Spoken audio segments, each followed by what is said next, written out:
Yo, yo, yo, Kenny Sparks, what's up? Pepper jack cheese is the best cheese. Pepper Jack. Nah, I'm a That's mozzarella guy. mozzarella. Mozzarella. Mozzarella is a Cinderella. They only give it to people because they think that it's special. What? That don't even. What kind of? First of all, that sounds like bars, but that sounds like bars that don't make no sense. What are you talking about right now? You ever follow that Instagram page? Unfortunately, a bar. Yeah, It's one of my favorite. it's hilarious. Yeah, But if you're watching right now, this is episode 26. Can't believe we did 26 episodes of this already of Film Club. 26. A spot for people who love to talk about movies all day, every day, all the time for 2 hours or more. So I'm your host, Zach of Zach Attack Reviews. This is my boy, my guy, my cinephile brother in crime, Kenny Sparks. How are you doing? I'm doing great, y'all. Good to see y'all. I'm excited for tonight, man. We talking about some good movies. I feel like it's been a minute before since we've had an agreement on this is a good film. Oh wait, yeah, I mean 2 weeks ago wasn't 2 weeks ago one night after another. What is that movie One called? bad after another. That was like a month ago. It's Oh been a yeah. rough Well since yeah. then. It's been a while. So It's been a yeah. minute. Oh no, we like to smash the machine. We like to Oh, smash we the like the machine. Smash Machine. That's true. That's true. That's Yeah, true. yeah. Someone Yeah, else yeah. that also like the Smash Machine. We actually are usually a two-man team, but once a month, maybe more, we want to have a guest on. And this is someone Hmm. that I work with every other Sunday on his channel, the Evan Edition. His channel link will be in the description below, and you'll see him and all that stuff. He's the bald wonder from Los Angeles. Oh Got the wow. best smile and the best wife in the world. Well, maybe not better than Kenny's. Hold on. And he is just a really geeky, great guy with the best glasses too. Evan. Hey, Yo, I'm Evan. from the Bay though, not LA. The better side of That's like California. How saying dare you, Zach? you're from Queens when you're from Brooklyn. I'm sorry. It's all good. Mm-mm. No, it's all good. I love you guys so much that speaking of the Bay, the Warriors opening night is tonight, and instead of watching it next to my wife in the living room, I'd rather be here with you guys. Don't tell my parents. Don't tell my brothers. See, now that's special. That makes me That's feel so special special. because that means we are people who you find value in spending time with. 100%. No, I mean, I'm telling you, put your love of the Eagles with wrestling and your wife, put that together, times it by 10. That's how big of a Warriors fan.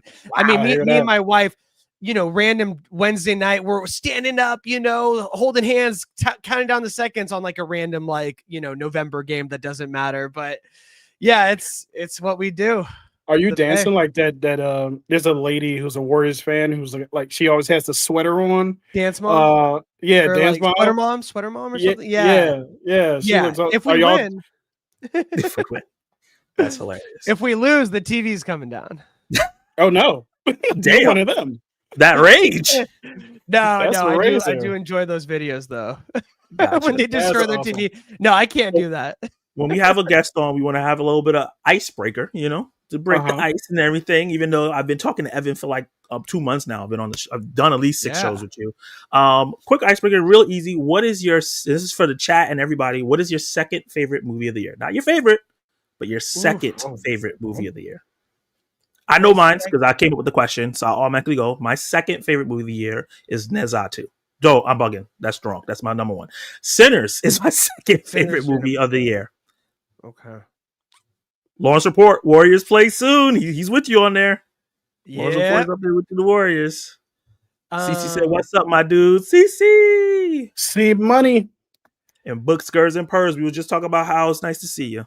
oh, by the way, goat cheese is the best. It's the goat of cheese, literally. Goat cheese is Come a on, good you one. put on a Goat cheese is a lot. good one. Goat Yeah. cheese. I get fancy with it. I get the goat cheese with like the grape, the grape infusion. You know what I'm saying? Or the honey.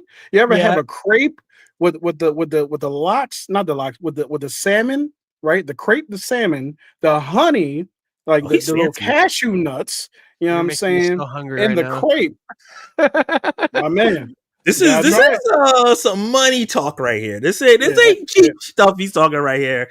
With the goat Kenny cheese. Yakin broke, but Yeah. he got That's money. a nice bougie crepe. That sounds good right now. Good. My second favorite movie of this year, I would have to say, man, this is really hard. Probably Weapons is my second Nice. favorite movie of the year. It's a great choice. Okay. I like that. I like that choice. Yeah. That's a good choice. Mhm. I dig it. Yeah. That's in my top 10, And- so I'm down with that. For me, I actually have one battle after another. I think that's my second favorite movie of the year. Oh, Yeah. That Second is a favorite good movie one. of the year. Yeah, I think yeah, that's sure. number 5 or 6 for me. yeah. Okay. That My might be top like my third or fourth.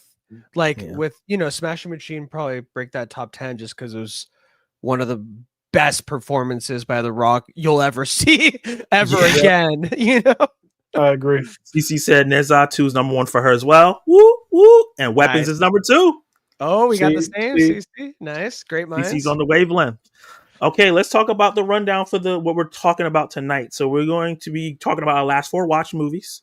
And we're also going to be talking about within that how many movies we've seen this year, because me and Kenny have a personal race to 100 2025 movies before the end of the year. And I have a little bragging rights to make right now and make fun of Kenny, especially with this last 4 watch. So it's going to be a little bit of a roast of Kenny Spark today. I'm just letting you know. I'm giving you a heads up. First of all, that's rude. Okay.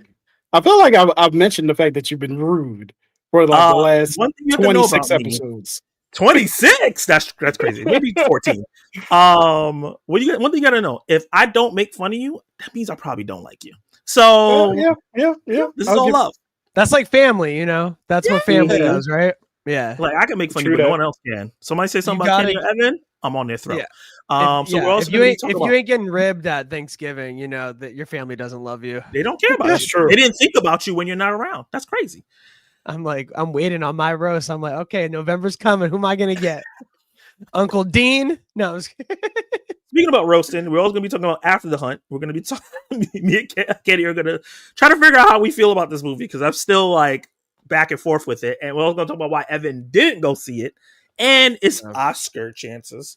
We're also going to be talking about the Black Phone 2 or Black Phone 2, because for some reason they took the off for the second film. And we're going I to go don't through. get it. I don't get it. I hate Why when would they you do do that. I know. I didn't Keep know the I naming was naming it conventions. wrong. I didn't know until and then I looked it up right when I was in the movie theater. I'm like, Black Phone 2? Where's the? Where's the? I'm out of here. No, I'm just This is not a movie I want to see anymore. Yeah. But we're going to talk about spoilers, how much they use the grabber, if the movie is an improvement on the first one, and such and such. So let's get into our first thing, and that's the last 4 watch. I wonder how this is going to show up on the screen with the 3 of us. Is it going to kick? There we go. Okay. Let's go. Do we ever a single? I like it. I like I the like it. composition. I like the Yeah, composition. good. I don't like this. I don't. Okay, that's fine. So last 4 watch. These are the last 4 watch films that we have, and up first is Kenny. And the reason why I want to make fun of Kenny, because he calls himself a cinephile, but he hasn't been watching any movies. What is this? This has been the First of same all- list for the last 3 weeks. What are you doing? You sleeping? First of all, this right here, what we're looking at, ladies and gentlemen, this is sabotage. This is falsities, okay? Because what you didn't put on here was the 2 movies we talking about tonight. Well, Okay. it's the last 4 watch, other than the movies that we're going to talk about tonight. So I don't see nowhere in the small text that it says other than the movies that we talking about tonight. Where's the Evan. fine print? When you gave me your list, Yeah. what did I say? I asked him. Yeah. I was like, Oh. so Black Phone's on See? there? He was like, no. And there's no the. And I'm like, what? Evan, let me tell you something. Evan, let me tell you something. If you go to last week's episode, Yeah. all the movies that we're talking about last week are on those lists. So this is On new. your list, Okay. not mine, because I actually watch movies, so I don't have to compensate. Wow. I'm an actual Okay. cinephile. Okay. But, non-cinephile. Talk about these 4 movies. Oh, wait, you a cinephile? Oh, You a cinephile? baby You sure? cinephile. fighting words. You want to go? You want to go there? Should I be in the middle? You got to push me into the middle so I can Okay. push the squares. There you All go. right. Oh, okay, yeah. Because I need some distance between You me need and to that be at the young man. bottom, because Okay. you're All not right. doing too great. You're not top I'm dog not- right now. I'm about to send shots up top because the shots I'm sending up are That's it. Jurassic Park, The Matrix, Goonies. You haven't seen Goonies either. That's not the point. Are you doing like an 80s, 90s like No, I'm listening for you right now, here in real time, the movies that this cinephile has never not seen. has never seen. Okay, all right, and you gonna talk to me? It doesn't matter. The definition of a cinephile is a person that loves and is fond of movies, and I love and am fond of movies. I talk about it at work. I talk about it on YouTube. I talk about it to my mom, even though she doesn't want to hear it. But it seems like you only talk about it every couple weeks. So okay, all right. Let's talk about Return of the King then, huh? Let's talk about that. I've seen it. You've seen it, right? You seen it, but that review was 2 years old. I'm just throwing shots. That has nothing about that. Hey, where's the last time you reviewed a movie, huh? About that. Oh, okay. Okay. All right. It's all jokes. All jokes. All love. You know I love you, Kenny. I love you too, man. Evan's like, I did not come up here to be in the middle of a fight. Uh-huh. No, I'll be in this room. I'm with family right now. You know what I mean? So this is just like music to my ears, kind of. You get around company. You get around company, you start acting different. I see how it is now. But yeah, talk about your last four. Okay, so I mean, we've talked about all these because I was sabotaged. But I think the last one. You know what I'm going to do? I'm gonna talk about Strange Darling real quick because we did talk about the last. Strange Darling is still amazing. I absolutely love that movie. I rewatched it because it's a movie I really wanted to watch with my wife because I really love the film. She hated it, so you know that it happens. You know what I'm saying? It happens sometimes. But yeah, no, I actually absolutely love this film. It subverts every expectation that you could possibly have for the story, and it really challenges your own like preconceived notions about the way people look, the way people act, what women are capable of, what men are capable of. Like it's a really good film that kind of puts you in a blender in a sense of like, oh, you thought this was this. Oh, you're included. And then they do a great thing at the end of the film, and I absolutely forgot about this part. There's a rookie, not a rookie, but a young female cop at the end who just ignores all protocols because of all the red preconceived notions and all the red flags, and things ensue. So to the detriment. To the detriment. So I really, really enjoy Strange Darling. Now I'm going to talk about. Yeah, go for it. I was worried. I love Strange Darling when I first watched it. I haven't rewatched it yet. How is it on a rewatch? Because it is a twisty, turny movie. So, like, now that you know the twists and turns, does it still have? Is it still great, or does it feel like less? I think it's so great, and I think part of the reason why I still feel like it's so great is because, well, for one, this is not a movie that you watch all the time. I haven't seen Strange Darling since I saw it in the theater when it was in the theater. Right, so it's been well over a year and some change, right? So I still had that freshness. I forgot a lot of stuff that happened. So but Willa Fitzgerald is crushing it too with the Fall of the House of Usher, which is not about the singer. I found out, and the first season of Reacher as so like Roscoe. Yeah, she's great. And so it's like, and then she's in the House of Dynamite coming out. As well on Netflix. So it's like she was in Relay too. I don't know if you guys saw that Riz Ahmed movie. Yeah, I did see that. She was good in that as well. She has a good screen presence. She needs to be in more stuff. But you can see the trajectory. She's going up for sure. Yeah. Yeah, Relay. Have you seen Strange Darling, Evan? No, I didn't even know it existed. I feel we put him on, Kenny. But it's on Paramount Plus, so we'll see if my wife likes it.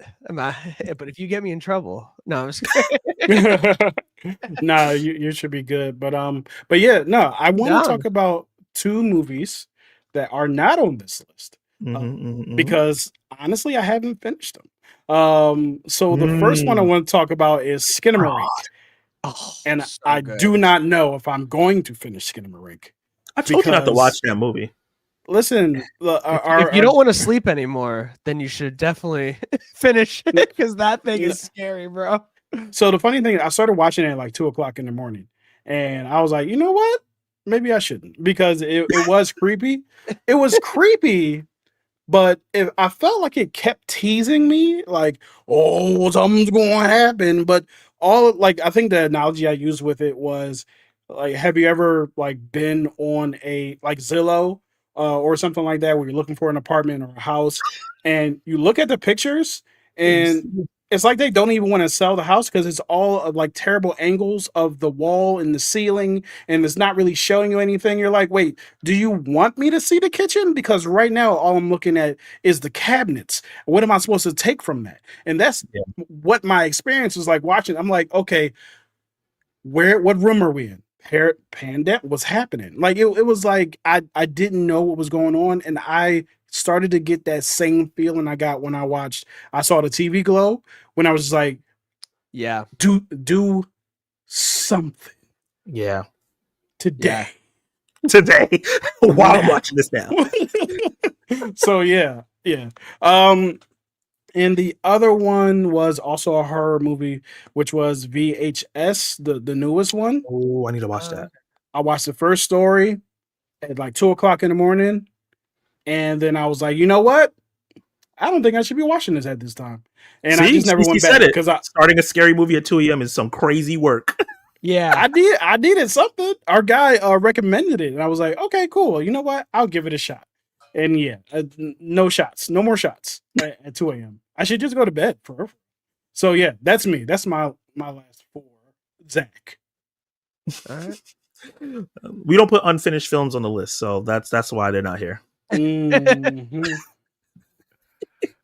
He's gonna get me back to this. Okay, so believe it. Oh, first of all, we'll do it at the end. This is a great run I've been on, right? Sometimes the runs are not great. Sometimes one movie's great and the 3 are not.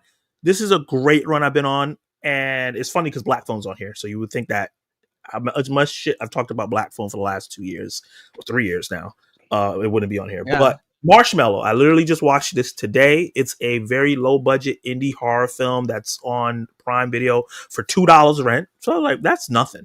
Let me rent this bad boy. I heard good things. It's about this boy on the cover. And as you said that, they use the Thing poster, and for a good reason. And he goes to a sleepaway camp. He's very shy. He doesn't have any social skills. His mom like hovers over him and things like that. So when he goes here and interacts with other people, he doesn't have really good social skills, but find friends. And it's like a quirky camp. It feels like one of those old, it feels like American Pie kind of quirky campers. Okay. They're having sex. They're talking crazy to kids. They're doing all these things. And it starts out like it's going to be like one of those kind of films. It's going to be this quirky, kind of R-rated, but has kids in it kind of film. But then slowly but surely, weird stuff start happening. And that figure that's behind him, he randomly starts seeing the figure. And it just looks like a guy with a headlight on him. And he doesn't know what he's doing. And the movie starts devolving into madness slowly but surely. You can definitely tell that the movie is low budget, but they did a lot with a little. Is it modern day? It's yes, but it's shot and feels like it's not. If that makes sense. Like 80s, and 90s. Yeah, there's a twist in the film that I saw coming, and then there's 2 more twists in the film that I did not see coming at all, and made the last 10 minutes of this film wild. So if you have the $2, it's an hour and 20 minutes, so it's not even that long. Check it out. Be patient with it because it does set up a lot in the beginning. But I really had a good time with Marshmallow. The next film I watched was Night Call. This is a Black French film, and it's about a. I'm hearing you a little bit in the. You hearing an echo? Yeah, a little bit. Yeah. Is it me? Is it coming from me? Where does that come from? Do you hear that? No, it's only when I talk. Yo. Hold on. Do you hear it anymore? Nope. Okay. That was weird. Okay. I got you. Yeah, thank you. Appreciate it. We having technical difficulties. We're not perfect. I appreciate you having. We all so on this, the premise here is that the guy is a locksmith. We see him go throughout his day, do his duties that he does, and then one day this pretty girl asks him to open up this door, and all the things and protocols that he usually goes through, he didn't because she's pretty and he's dummy. And he opens the door and goes inside the house. She grabs a bag and leaves and says, "Oh, I'll be back."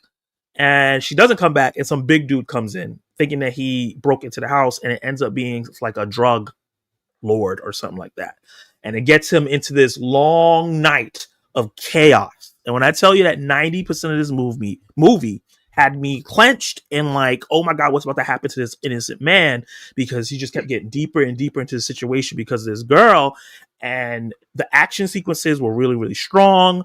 The movie has a protest in the background that they utilize really well. It doesn't 100% tie that into the narrative as best as it could. I guess it gave like a reason why he didn't call the cops right away, but the movie is really, really strong. I would honestly say it's on rental. I rented it for like $4. I would say it's worth the $4 rent. Wherever you rent video or movies. I'm not sure when it's going to get on streaming because it's a French film, and I never know when. It's on Hulu, I think. It's on Hulu. It's on Hulu. Okay, so it probably went on Hulu as well.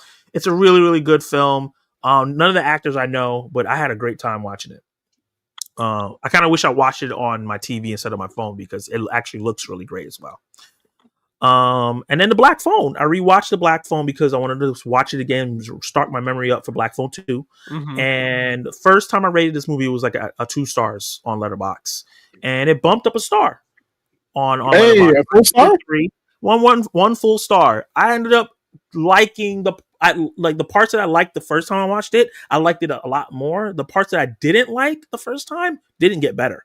So I still didn't think it's a great movie. I think that a lot of the beginning is slow, and then the fact that the sister and the brother storylines are so separate, and I think that the father actor and character is bad on both fronts. I think his acting is bad, and I think the character was written terribly, and the cops are dumb, and it was just like a lot of stuff in there that I just didn't like. But when they're focused on Mason Thames' character in the basement talking to these kids that already died, and the creepy grabber, him changing his mask, and the giddiness of him, that all worked for me, especially the ending. I really liked. Did you do the rewatch on Black Phone right before you saw the sequel, or did you go back to it after the sequel?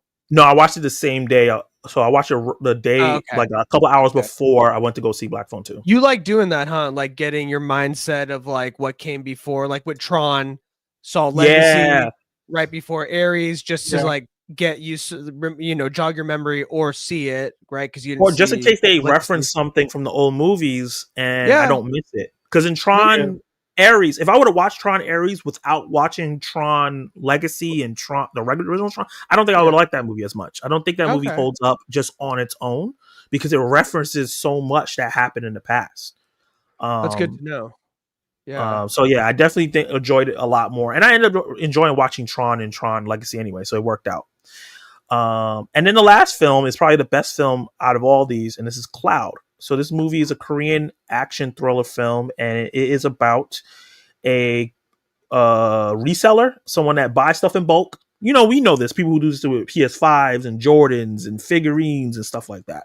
So he does that. He works in a factory. He has a dead-end job, but he resells on the side. He decides to quit his job to go fully into reselling as his career. I don't know how you can make that a career. And we just see him going from like a middle class guy who has a girlfriend who's kind of wishy-washy with him because he doesn't have a lot of space, to like really coming up on the resale game and getting a bigger house, and his girlfriend and him are planning to get married, and all the things are going well until a Reddit forum opens up about all the people he's screwed over, and they're trying to find his identity and where he is and get back at him. Ooh, one of the most unique storylines I've ever seen. That's cool. I also rented this on. It's like 2 hours. It may be a little longer than it should be, but it was so intriguing and so different from anything I've ever watched. I was sold. And that main guy on the poster, he does such a great job at acting. So I highly recommend Cloud. It came out in 2024, like festivals, but it released this year officially. So I recommend all 4 of these films. Honestly. Are you doing horror like more of a bend currently because like it's the spooky season in October, or did it just like happen this way, or is horror like one of your favorite genres? Yeah, horror is one of my favorite genres. So most of the time I am either watching like a rom-com or horror. I'm like the spectrum. It's all over the place. Because all these are the Night Call and Cloud are not horror films. They're thrillers. They have like horror elements to it. But Marshmallow and Black Phone are definitely horror films. So I felt like I should get into the season of thrillers and horrors Yeah. because Halloween is coming up. So yeah, Absolutely. I highly recommend all 4 of these Nice. films. So now we're going to move on, and we're making good time. We're going to move on to Evan's last 4. And I got to say, this is a Dang, that's generational run right here. That's an eclectic group right there. Okay. Yeah. All right. Yeah. No, I mean, you got every genre in the game, but you know, we just rewatched Sixth Sense because we are in the spooky season, and even knowing the twists, talk about twists, you know, M. Night, king of twists. Yeah. Even knowing the twist, it's even better when you watch it. And it's been a minute since I've watched it, but man, this might be one of Bruce Willis's like best acting gigs that he's done, like up there with like Pulp Fiction, you know, where he's not playing Bruce Willis. Yeah. Because he's fantastic. And then Haley Joel Osment, I'm like, at the time, his acting, I'm like, dang, this could be the next Leo. Obviously, it did not pan out that way for him.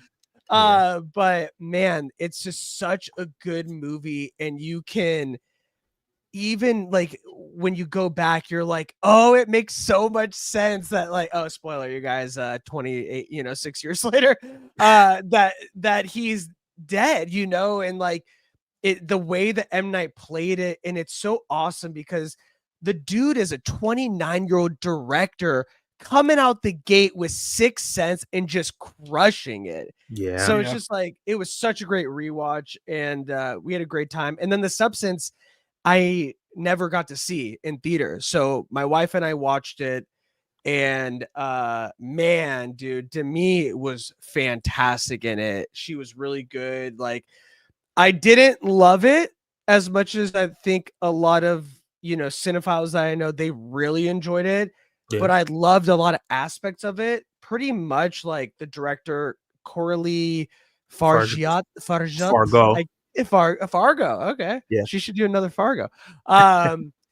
She was fantastic at like the way that she shot Hollywood, like the synthetic, like fakeness of Hollywood as that, like in the way that she shot it, like, Dennis Quaid, like, eating like the shrimp, like gross as heck, like the way that she shot it, like how gross Hollywood can be. It was just such a brilliant way. So I thought the directing above everything else, like she was brilliant. And the writing was great. The ending, I thought like kind of lost me a little bit, but overall I really enjoyed it. It was a ride. You know what I mean? In a ride, it goes up and down. You're like, where are we going next? It was wild. And great, whatever Cronenberg started back in the day, Coralie is like pushing it even forward. So I love that. Freakier Friday was so good, dude. It's so good. I was like really surprised. And then as we're watching it, and oh man, the girl in it from Once Upon a Time in Hollywood, you know what I'm talking about? She is the daughter of Lindsay Lohan in the movie. Oh, yeah. I don't remember Julia her name. Butters. Yeah. Julia Butters. I'm like, dang, dude, she's like acting her butt off in like a Freaky Friday movie. I'm like, she really crushed it. Like, am I really getting teary-eyed right now? Like, this is wild. So it's just crazy when something is so iconic, like Freaky Friday, and it's like a 20+ year gap. You're like, there's no way this is going to touch the original. And then you watch, you're like, dang, they really got me. Like, this is pretty entertaining, and it didn't really skip a beat when it came to these characters. So I was highly impressed, and obviously Jamie Lee Curtis shows why she's an Oscar winner, because even with a movie like this, you're like, dude, she just like crushes it in everything. She's so good in comedies, man. She needs to do more comedies. She's so funny in this movie. I would love a True Lies sequel with Arnold and her. That and would like be great. And her kids, That would be are now, fantastic. they don't know that their kids became I mean, I guess they did it with like that Arnold television show on Netflix, but with True Lies, oh man, that'd be so sick. I love that movie. And then Companion, bro. This is like one of the happiest surprises, I would say, of 2025. I love near future sci-fi where it feels like, dude, this is a few years away. Like, this is not that far. And this was a rewatch that we watched with a couple that my wife and I went out with. We came back we're looking for a movie. I'm like, you guys never saw Companion? Let's put it on. Yeah. And they had the same reaction where they were like, oh, I didn't expect it to be this kind of movie. This is kind of wild. This is cool. And that's such a nice, it's like a very similar reaction. We saw it in theaters, which was really cool. And the theater was vibing so much, but the rewatch, it was the same reaction from new people that hadn't seen it. And it was just solidified, like, this is such a happy surprise of 2025. Like, and oh man, I forgot her name. She is so good in it. Sophie Thatcher. I'm such a big fan of her. Man, Sophie Thatcher. She's fantastic in this. She is so good, and it's such a shame that they delayed Mr. and Mrs. Smith season 2 because like she was gonna crush it. You guys know she was gonna be in that with the dude from Anora. Yeah, and it was just like, okay, this is a crazy cast. Like, I want to see this. So hopefully that still happens. But man, with she dropped out of it because like, man, okay, yeah, but like with Prospect and Heretic and the Boogeyman, I mean. Yellow Jackets TV show. Yeah, Yellow Jackets. She's not scared to get her hands dirty when it comes to acting. Like, she's like, you want to, rip off my arm, like throw blood on me, like whatever you want to do, I am down. And I love that type of actress who's just like game for anything. So I really hope they do a sequel to Companion. I think there's still something. Don't make it Megan 2.0, please. Don't do that. But did you like it, Zach? You liked? I love Megan 2.0. Right? Yeah, I knew you did. Yeah. I thought it was a good time.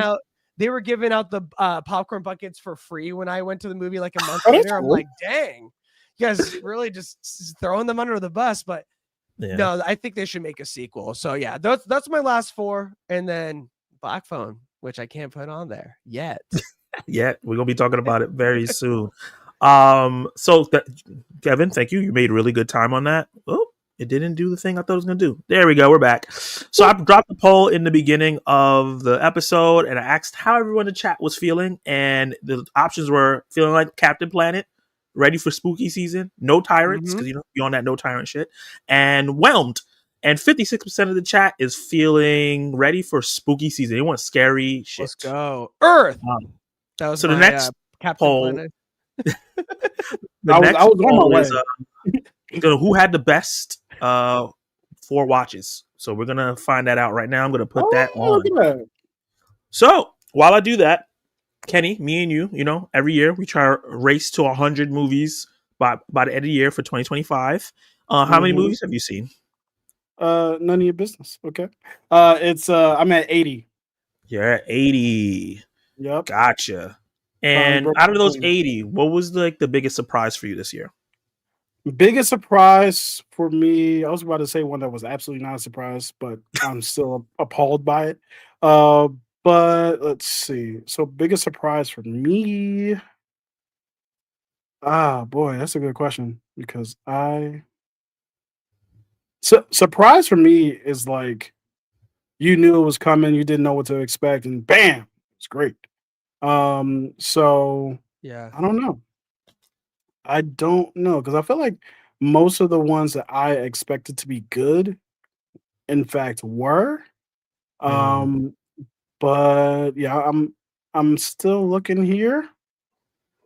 Can you come back to me?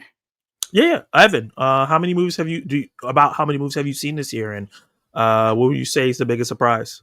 I don't put a number on it. Yeah, I don't know. I just go. I would say Nobody 2 was a big surprise. I think we talked about it on my show, and I was waiting for it to come out because it came and went pretty fast in the theaters. And my wife and I really liked the first one, and then Nobody 2, like, Vegas Vacation on mixed with John Wick. It's like, okay. And I was happily surprised. It was a very entertaining sequel. So yeah. A lot of people haven't talked about it. It like kind of came and went. Yeah.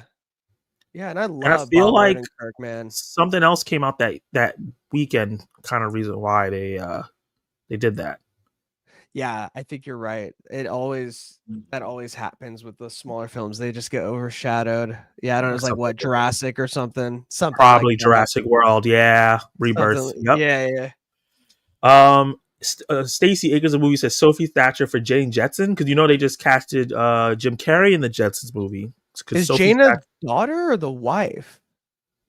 If it's the wife, no, because I think because I'm like, no. if she's one of the daughters, then yeah. I don't remember the wife's name. Y'all hear my dog snoring? No, okay, but that's cute as heck though when they snore. Yeah, Jane's the wife. Yeah, so no, she could probably play a little like if they want to go like an older daughter. Judy Jetson. Yeah, Judy. Elroy's the son. Okay. Yeah. I would like to see her outside of like she's always in horror, right? Like she was in Maxine, she was in Boogeyman, she does Yellow Jackets, Companion, like Heretic. Everything is horror thriller. I would like to see her in something that's outside of that to even stretch it. Like she was in Boba Fett, but that show's not good, and she was barely in it. She's part of the Vespa crew. Woo! Yeah, the best part of it was awful. No, it's so bad, dude. Oh man, God. Yeah, I was telling Zach there was like a figure with Boba Fett like on the like standing on the throne or whatever. I'm like, nah, that show ruined it for me. Or else I'd probably get this figure. Like, such a shame. Cece said this portion is why I love it here. Everyone else, another movie this weekend here. So, anyways, what number out of 100 movies have you seen this year? We love movies. This is the film club. You gotta watch them. Yeah. I'm putting Evan on the spot because he's a TV and movie guy, right? Like I'm only watching movies. I barely watch TV shows. He probably watched 100 TV shows more than movies. And rewatch. Yeah, I just rewatched Game of Thrones again, and man, oh wow, Bad Boy is really good. But when I'm in the movie theater, I just gotta tell you guys, I was thinking about it when I saw Black Phone. Like, I'm just so happy, man. Like when you're in there and you're like, "What up?" to the ticket person, and you might have seen them before, and then the new movies on the wall. It's just like so nostalgic, and it's just like. Yeah. I'm so happy there. It feels like another home. And that's like one of the best parts about cinephiles or people that love movies is like when you're in there, it sounds like the Olive Garden, but your family, like when you're in there. Sounds like the Olive Garden. Yo, they should have that as like an AMC or Regal tagline. That's hilarious. Yeah. Nicole Kidman. It's like family. You're in there. New one for Nicole, but yeah, man, I love it in there. I would live in there. For me, I've seen 101 movies this year. Marshmallow was my 101, so I made it. I beat Kenny because I'm a real cinephile and he's not. Wow. And, okay. Okay. And my surprise of the year is actually my number one movie of the year, and that's Nezha 2, because I didn't know anything about this franchise going into the year. I heard about it maybe 2-3 weeks before it was supposed to come out. It made $1 billion in other countries before it even got here. And it was just so much hype. And it was like, oh yeah, it made a lot of money. Also, it's epic. You got to see it. So then I watched the first one and I ended up really liking it. But me and Kenny talked about how like, oh wow, this is actually really good. I'm excited for the second one. And then I watched the second one in theaters. I watched it in sub and I was blown away. I did not expect that because animated movies this year have been kind of weak. We're having a weak animated movie year. Very much so. So I can't remember the last animated movie I was in the theater for. Yeah, I'm trying to think. Like, I don't know. That's a good question. Yeah, because I missed Elio. Yeah, I heard Elio was no good-yo. Yeah. I'm gonna watch it on Disney Plus. Darn, dude, I'm trying to think. Was Mario last year, right? Mario was 2 years ago. Really? It might have been longer than that. I think so. Yeah, because I think it came out the same year Elemental came out, right? Oh yeah, it was. Dang, yeah, it was. Dude, that's a good question. Yeah, what animated films? I don't know. Oh, Demon Slayer was really great this year. I love that movie. Yeah, Demon Slayer. Yep, Demon Slayer. I have number Killers of Killers, but that was Killers of Killers. Yeah, but that was on streaming. That's right. People love the bad guys. People love the. Yeah, I heard the second one is actually really good. I've never seen it, and I gotta watch the first one and then watch the second one. I might do a double feature one weekend. Yeah, Sense man. Trooper said he agrees with Nezha too. That was really good. That's good to hear. Dogman. A lot of kids love Oh that. A lot of kids love yeah, I need to Dogman. watch Dogman. It looks silly, but I actually heard it was actually really good. But then they're making all the animated to live action, like Lilo and Stitch and How to Train Your Dragon. It's like, no, we still like animation. Don't go away from it. You know? Yeah, And I think Spider-Verse leaving this year really hurt because it was supposed to come out this year. agreed. That It's was almost so- like the slate for animation kind of like cleared the way for Spider-Verse, and then it just didn't show up to the party anyway. right. Yeah. And now they're probably all going to be coming out around the time Spider-Verse comes out. Yeah. And it'll be tight. But it probably means Nezha is going to win Best Animated Film at the Oscars. I feel like K-pop Demon Hunters is going to win. That's Just because wild. I don't see just because that. despite China, I feel like Hollywood has beef with China in terms of like movie beef. And I feel like just Yeah. to spite them, they might not even nominate that movie, which it will be insane. That would be crazy. 'Cause I can see them not nominating Demon Slayer. And Demon Slayer is the 5th highest grossing movie of the year. Kenny, wake up. What you doing? Oh, wait, I forget the time difference. Mhm. It's late for us. It's like the afternoon for you. Yeah. CC said something great. Movie theater be curing my depression. Yo, sometimes I'll be having a hard day at work and I go to movies and I forget all about it. Yeah. Yeah, I've often said that it doesn't even matter if the movie's bad. I just want to be at the movies. Yeah, Like- sometimes bad movies are fun in itself. Yeah. Like if you're Yeah. with your partner or your friend or by yourself, you're just like, this is so bad. This is good. You know, Yep. like I Yep. love that too. And that's a Now- perfect transition into our first Mhm. spoiler review, a movie Here that, we you know, go. I went to the theater to go check out. Kenny also Oh. went, and I warned Evan not to go watch after he was wondering for the stream. And that's called After the Hunt. Yeah, this is one of the most divisive films. That's the wrong spoiler one. There we go. After the Hunt with the worst logo ever. One of the most. The logo's awful. It is awful. You can barely see it. One of the most divisive movies of the year. It had a lot of Oscar like cinephile buzz going in because it's Luca Guadagnino, Trent Reznor, Atticus Ross are doing the score. Io's in it, Julia Roberts, Andrew Garfield. It's about a very touchy subject. Basically, Io's character and Andrew Garfield's character go home, and he may or may have not assaulted her. And she goes to her mentor teacher, and that teacher is confused about what she needs to do because she's friends with Andrew Garfield's character, but she's also the mentor. Also, she's trying to fight for tenure, and she's trying not to mess up her life while upholding her values that she has front facing, maybe that she doesn't hold at heart. So, Kenny, just going into the movie, what was your initial impression of like what you were thinking about what was you going to get out of the movie going into it? So unfortunately, when I was going into the movie, I had already seen several of my friends say, "This is not it." This is not it. CC said it right now. And yeah, CC said the same thing. I think TJ said that as well. Yeah. If I recall, and then you said it too. I was like, "Go." So going into it, I was already kind of like, I hope it's better than everybody's saying it is, or at least has some kind of like redeeming qualities that I can take away from it. Yeah. There are no redeeming qualities to this movie, at least not to me.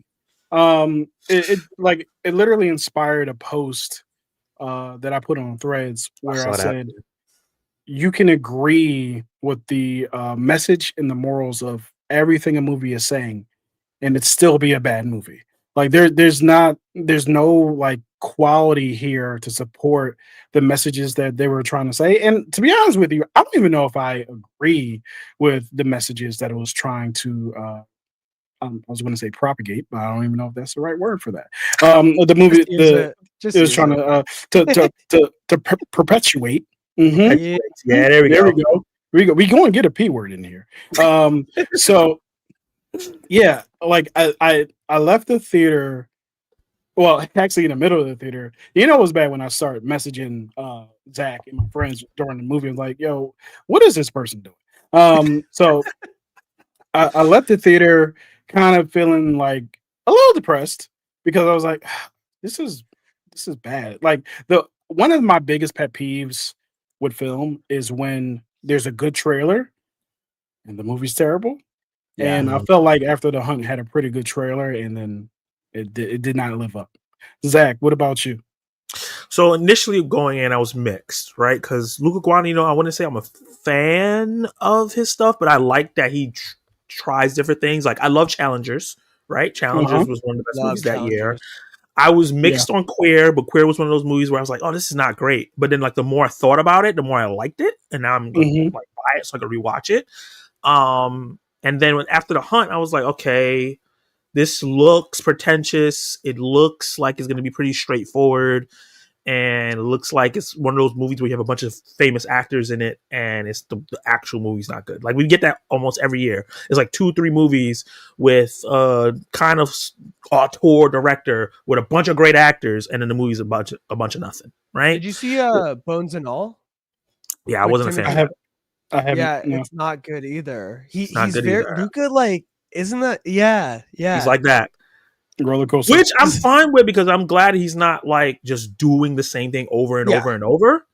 Because he has like highs like Challengers and Call Me by Your Name, but then he has Bones and All, which I call boring all. He can still experiment, like he can still like mess around, which is good. Yeah. He's not like I want to see his Sergeant Rock film that he was doing for DC. Like I'm still interested to see what he was going to do with that, I know. He reminds me of Yorgos Lanthimos a lot in terms of like I love Poor Things, but I did not like Kinds of Kindness. Yeah. Lobster. I haven't seen his movies before that. Oh, actually, I'm lying. I started Lobster and I was so bored I turned it off. And Kenny knows I don't do that. I haven't seen that yet. That's probably one of his best, in my opinion. It's like Barry Keoghan put him on the map pretty much. Which movie is this? The Killing of a Sacred Deer with Amy Adams and Jake Gyllenhaal or something like that. No. It's Colin Farrell, Nicole Kidman. Oh, yeah. It's Yorgos at his best. It is like intense. You guys, I think, would really like it for sure. Definitely. Okay. I have tickets for Begonia for this Thursday. We'll see if I like that. That's right. I got to get my tickets for that. I already got my Emma Stone hair for it, so I'm good to go. And she really shaved her head. That's not a wig. Did you see the theater thing where they were saying like early screenings, you got to shave your head or has to be shaved? I got enough money to buy a ticket. I'll be all right. I'll just wait. I have Regal Limited. I'll be fine. Right.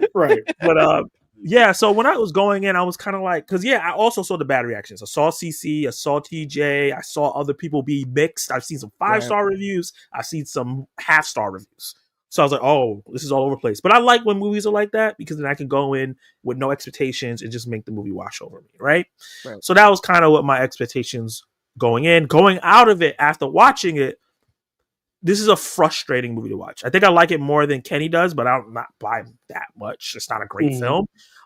There's a lot of parts of this movie I like, and then there's a lot of parts of this movie that's boring. And me and Kenny talk about it. It's a movie where like I've never been like, oh, I like this. I like this. Bored. I like this. Bored.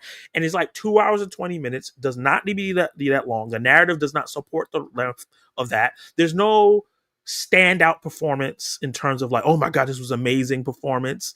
And I compare it to like Tar from 2022, a movie I did not like, but people loved. Had a lot of Oscar buzz. I think Cate Blanchett deserved her nomination because she was fantastic. See, the difference with Tar is like she was fantastic in Tar.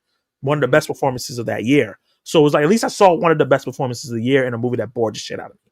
But in this, I was bored for lots of it. And it wasn't what I thought I was going to get. The way the movie presents itself, unless we can get into spoilers now, it presents itself as a movie that's going to be about Io's character being assaulted and then everyone kind of exploring what happened there, maybe the systems that caused that and yada, yada, yada. That's not what we get in the movie. The movie is about what people who are performative do when the thing actually happens. So like you're the guy teacher and you put on women and you're like women rights and blah, blah, blah, blah, blah. But then you potentially assaulted a woman. Or you're the woman that also supports women and you're like, oh yeah, assault is wrong and blah, blah, blah, blah. But then when your mentee gets assaulted, you're like, oh, well, I don't know. Yeah. I gotta protect myself. On the line. My tenure's on the line. So I don't know if I can do this. So like it's everyone's reaction to the possible event, not the actual exploration of the event. So my mind had to change going to in like further into the movie. It was like, oh, they're not exploring if this happened or not. Really, it's really just about everyone's reaction to if it happened or not, which I thought was interesting. But I think the movie spanned its wheels a lot, right? And I think me and you, Kenny, talked about that. The movie spinning its wheels and staying in place for such a long time. Yeah, for a lot of the movie, I Dang. felt exactly like Zach. I was bored for many swaps of this movie, but when it was actually having some interesting conversation, it was coupled with the worst score I've ever heard. The score was so invasive in this movie that every time someone ended a sentence, it was like, bing! It's like, stop that, please. Like, and it just became this invading thing where, like, there's a scene in a diner where Andrew Garfield and Julia Roberts. Julia Roberts, I don't know, and Julia Roberts are having this conversation, but it's almost drowned out completely by the sound of the score. It's like I said, it's invasive, it's blaring. I don't know if you guys or anybody in the chat has seen Highest to Lowest, but that's another movie that had a score that would not stop. It would not be defeated. And like, but the crazy thing, sidebar, about Highest to Lowest is it's a movie about a music mogul that has one of the worst scores. Anyway, so Wait, so is in this movie, is the score bad or is it just used at the worst times? I think the second one. I think it's the second one. The usage of the score is not good. I don't know if I actually like the music. So like, unlike Highest to Lowest, I could actually see myself enjoying that score if it wasn't playing the entire film. Literally the entire it would not stop. But in this movie, it was just always at the worst time. There's another conversation in a bar with Julia Roberts and her therapist, or Io's therapist. I forget which one it was. Yeah, and the score is also blaring during that scene. I'm just like, yo, I would love to listen to this actually interesting conversation that you finally brought to me, but I can't focus on it. In Challengers, it worked, like it's the same people. It's Atticus Ross and Trent and Trent Reznor, but it drives the story forward. Where like the music is them even sparring when they're not playing tennis. Like it had a purpose. I was like, in this, it had a purpose to just annoy the crap out of you. Yeah. But what's funny about that? I talked to you about this, Evan. I texted you about this, and I told you too, Kenny. I don't like Trent Reznor and Atticus Ross so far. You brought up Tron. I didn't realize they were Nine Inch Nails. But when it comes to Trent are not the band Nine Inch Nails. Yeah, news to me, because he said that. And I was like, what? And I googled it. I didn't listen to Nine Inch Nails. Was not on my playlist growing up. To be honest, I think one of them are in Nine Inch Nails. I don't think both of them are. Oh, they're not. Okay. Yeah. And so, like with Challengers, I did not like that score the way it was used. There's an important scene in that movie where it's blaring over Zendaya talking, and I'm just like, I can't hear what she's saying. Yeah, I actually felt the opposite. I actually loved it. But yeah. I mean, to each their own.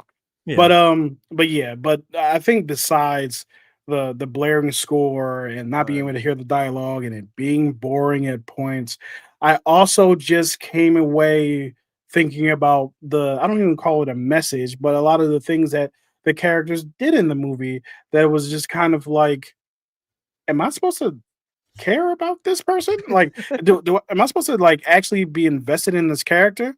So one of the conversations that comes up in the movie is with the mentor, with Julia Roberts. She gets into a situation where she's basically outed by Io in an article, telling the public that she's my mentor. She covered up this assault of the sensual nature that happened to me, and all that's happening. And then a group of protesters like surround her, and she has these ulcers. She falls to the ground. She goes to the hospital, and then her husband comes in. He's like, what happened? And that's my impression of his English accent. What happened, dear? So good. Thank you. And she's like, you know, remember when I said that man sexually assaulted me when I was a child? That didn't happen. I lied. And I feel bad about it. And he's like, you did nothing wrong. And I'm like, Huh? what? Because they make it a point to say, he's like, well, he says, and I agree with this, he says it's the adult's responsibility to make sure that the child, or to separate himself from the child if they're trying to seduce. Like it's the adult has the authority and their responsibility to separate themselves from that situation, right? Right. Yeah. If he, and he came on to you or whatever. He said, no, he never came on to me. And then he says, still not your fault. I'm like, okay, time out. She literally like ruined this man's career in his life. And I'm like, okay, so what is the message here?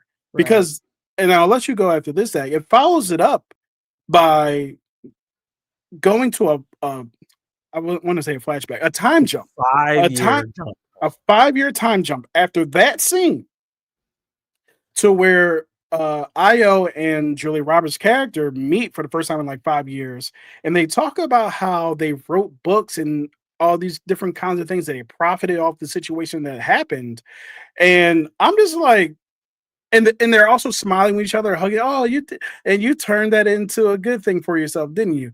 It was like, yeah, I'm sorry, it was whatever. But like the only thing I could come away with is like, and I told Zach, like, he's like, he would ask me like, what's your take on it? I was like, you want my real take or the sanitized version? He was like, well, of course, the real one, kidding, we're friends. So I was like, well, the real one is My voice. the real one is women be ruining people's lives and then saying, oopsie,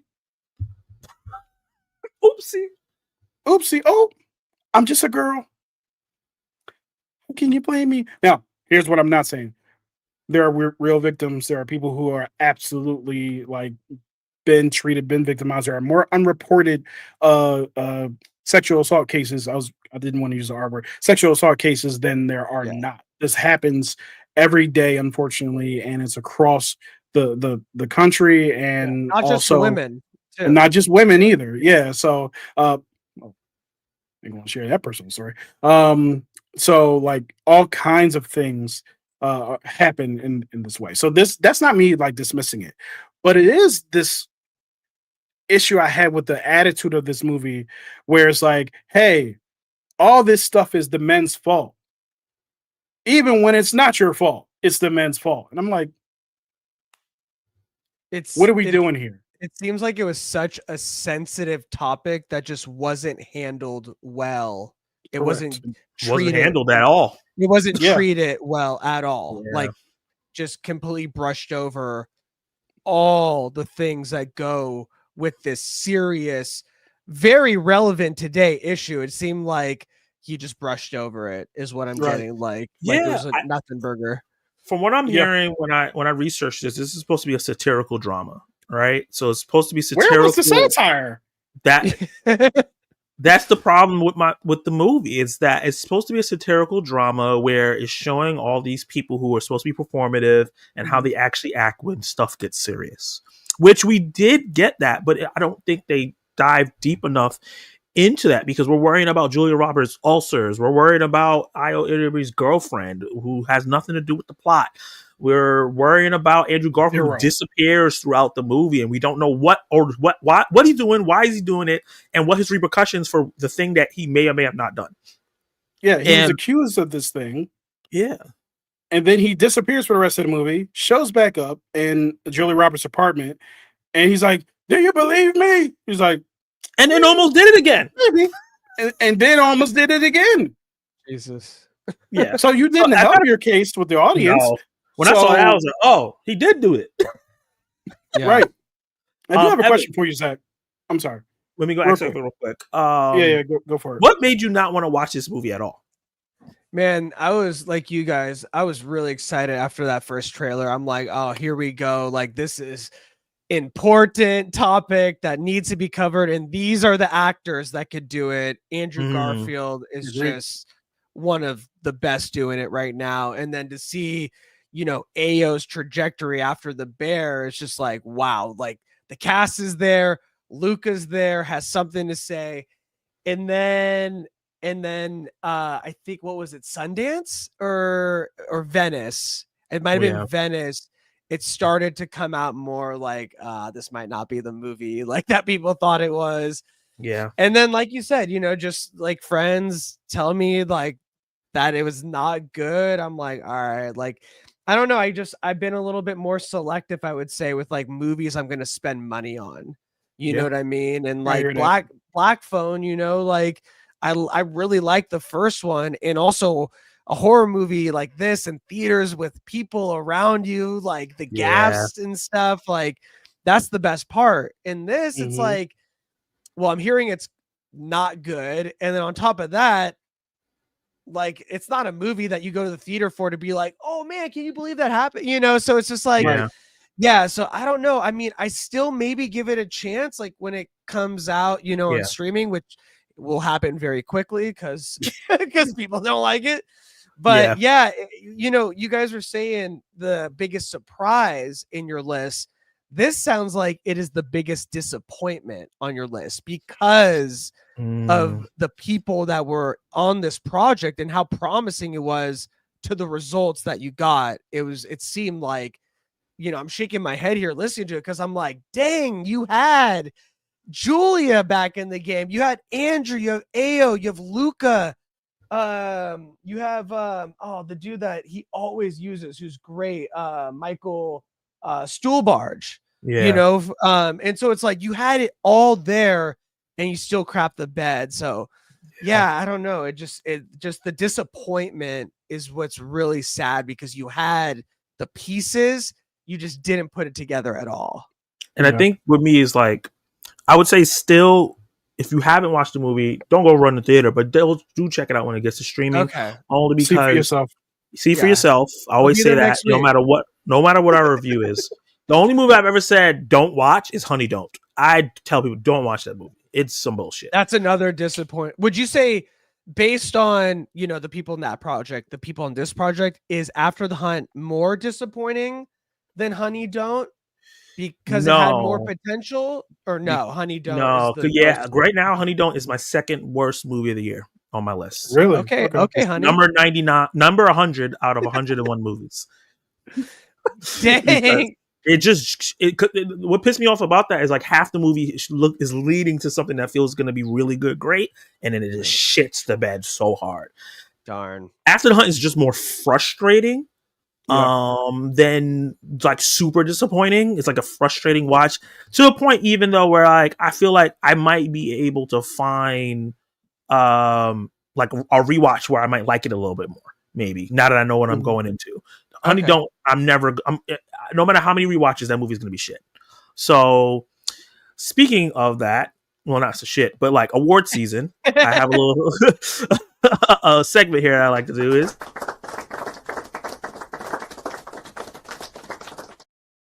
award season watch. And this is where we talk about these smaller movies that have buzz and hype, that we'll talk about their potential award season buzz. And I think After Hunt had a lot of buzz. The only reason I'm even bringing it up, because obviously we here don't like it. Evan is hearing the things. He's like, most likely it's not going to be what I want. But Amelia Perez was nominated for 12 Oscars. So I think anything is possible if the right one is made, because Luca Guadagnino is someone that the Oscars like for the most part. I put challengers in, but they did put Queer, and they did love Call Me By Your Name. So there's a possibility that this film could still sneak itself in with maybe a screenplay nomination, somehow the garbage score, even though the usage of that. Evan, the score was so evasive. There's like a part of it. There's two parts of the movie where it's like a random tick, tick, tick, tick, like a counting down clock. And each time they do it, it leads to nothing. Okay. Like Tenet. No, I'm just kidding. Even worse. It was just so I could see there's a possibility that this movie gets nominated for some Oscars. A small chance. You think so? You're killing only Kenny, because dude. Amelia Perez got nominated. And this is a better Shooting movie the than score. Amelia Perez. This is better than Amelia Perez by like far. You know, it's crazy too. Just with Challengers, that Zendaya did not get nominated for an Oscar. I think that's Oh my wild. god, I that thought is he was insane. so good in that role as like an actual adult like role. Like she's not in high school all the time. Like this was like her like, wow, like this girl is one of the best doing it right now. No love at the Oscars. That's wild to me. Yeah. No editing noms, no score noms, no cinematography noms. How you not nominate this and the tennis ball was hitting the court and going through the Oh screen? my And god. Yeah. That would be crazy if After the Hunt gets more love than Challengers. That will be wild, but I don't know. I mean, we're gonna hear the awards coming up pretty soon. The noms, Yeah, they're gonna coming, start. and so we have a couple I'm big very ones curious. still to come out, but Yeah, one battle I think is gonna be nominated a lot, and I think Smashing Machine. Oh, and then Marty Supreme. People are gonna be. I'm hearing really, really good things about that. Smashing Hamnet was more about what? Yeah, Hamnet also. I'm hearing great things. Yeah. I feel like Smashing Machine was more about the actors really good in it over story, and then I'm hearing Marty Supreme is both, and it's like, wow, Softy brothers going at each other at the Oscars. Let's go. Yeah, that'd be dope. Yeah, and Christopher Nolan giving the nod to Dwayne Johnson's performance. I thought that was very interesting. That was cool because he doesn't talk about movies a lot. Like he's not going to go, oh, this movie was great.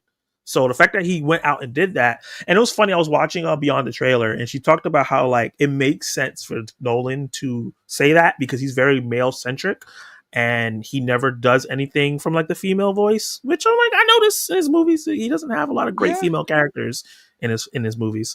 And I was like, yeah, I can see that, him agreeing with the brotherhood and the struggles that Dwayne Johnson's character and his friend had. I could see him leaning more towards that and relate to it. I could see why it leans more. I don't think Anne Hathaway in Dark Knight Rises, though.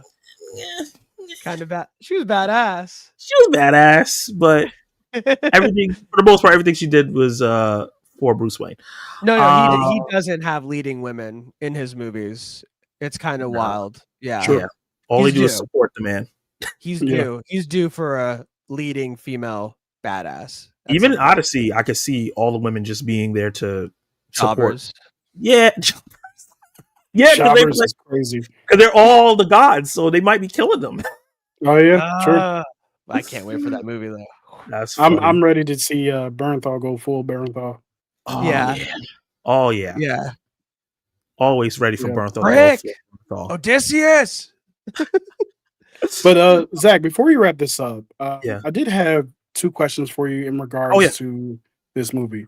One, did we ever find out what the hell that thing was under the bathroom cabinet that she pulled out and put back in? Yes, it was a letter she wrote to her that same lover she was talking about at the end of the movie. And it was in his language, so Io took it and translated it and found out what happened to her. Okay.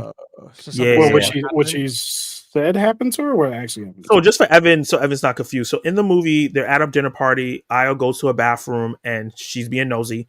And there's like a envelope taped up into, like, I wouldn't have saw it, but Io's nosy in this movie. So she saw it and she's opened it up. There's a picture of the guy that had sex with her when she was a kid. And there's like a note and stuff like that. And she takes the note out and puts the rest back. And then she translated it and finds out what happens to Julia Roberts' character. Okay. And then later on, she gives it back to her when like all the chaos is happening and all that. So, and even that, I was just like, why did you even take it in? Like, what was the point? I guess like throughout the movie, Julia Roberts' character is so cold and distant. She doesn't talk about her personal life with anybody, not even her husband. Okay. So Io was in love with her and she just wanted to find a way to get more close to her. So I think that was her way of doing that. But it was just a weird thing. They just spent too much time on that part and not executing it well. Well, I can't wait to see it. Yeah. And so what's the second question? I legitimately do not remember. Sorry. No, it's not your fault. My ADHD kicked the door down. I was like, give me that thought. So I have no idea with the second. You know what? I guarantee you, I'll think about it in the middle of a subject that has nothing to do with it. In the middle Gotcha. of Black Phone. Yep. You remember in After Hunt? I'm like, what? The poll I'm about to close right now. I asked which one of our last 4 watches, the runs, sound best. And I have beef with you guys because this is Film Club. This is Kenny and Zach's stream, but somehow the guest won, and they loved his last 4 the most. That's crazy, guys. It's an eclectic. It's an eclectic. Overwhelmingly so too. He had majority of the votes. That's crazy. Okay, all right. Because you're gonna have the Sixth Sense on there, and Freakier Friday. Yeah, and the Substance. See, here's what happened. He hit all over the place. He hit all the demographics. That's the problem. Yeah, it was a tactic. Oh man, so yes, I put in a new poll. Did After Hunt meet your expectations or miss the mark? And we'll see. Even though you guys did not like it, it's still enjoyable to talk about, just in the sense that like it's interesting when you have all those pieces and you can still crap the bed, which makes the other movies that we've seen this year that had the pieces and succeeded even better, because you know how sideways it can go quickly. Yeah. And let's talk about a movie. We're transitioning for a movie that has all the pieces, brought back all the pieces from the first film and added more, and did not crap the bed, at least in my opinion. I said in my review, I was wrong about the Black Phone 2. Because like I said, I've been on record and I've talked about this multiple times. I'm not really caring for the original film. Do I have it? There you go. Black Phone 2 spoilers. And I went into this one like, oh, the trailer is really good. But I'm not really excited because the trailer for the original Black Phone was good and I ended up not really liking it. So I feel like it was going to end up being the same thing. And boy, did Scott Derrickson slap me in my face and call me Sally. This movie was a lot better than I expected. So I already talked about my initial thoughts before going to see the movie. Evan, what were your initial thoughts going to the movie before you saw? Like, what were you thinking about? How hyped were you? Were you like, oh, why do they even need to make a sequel? How did you feel? Well, I was pretty hyped because I just saw it today and it crushed the weekend. So people obviously went out to see it and it did really well. I mean, it already made 142% of its budget back in the first 2 days, which is wild. Insane. And so it already had, and the reviews have been decent. I mean, this isn't weapons like an Oscar tier type movie. This is a horror movie through and through. And so I was just super excited that we're getting a new kind of, the grabber is like the Freddy Krueger of the 2020s now. And so it's just always nice when something starts to get into the zeitgeist like this. And so I was just really excited, like, to see if this concept can work, if from beyond the grave, like even going more supernatural than the first one, like, can this really work? So it was like excitement and curiosity that really like drove me to like, I need to check this out. And then also, being able to talk about it with you guys. Appreciate that. Kenny, what about you? What were your thoughts going into the movie and like how excited we were? So going into the movie, I don't think I watched the trailer. I didn't watch the trailer. I did not rewatch the first movie, but I remembered enjoying the first film, and it took me a little bit to get reoriented and remember, like, all right, that happened. Okay, oh yeah, that guy, that's a bad guy.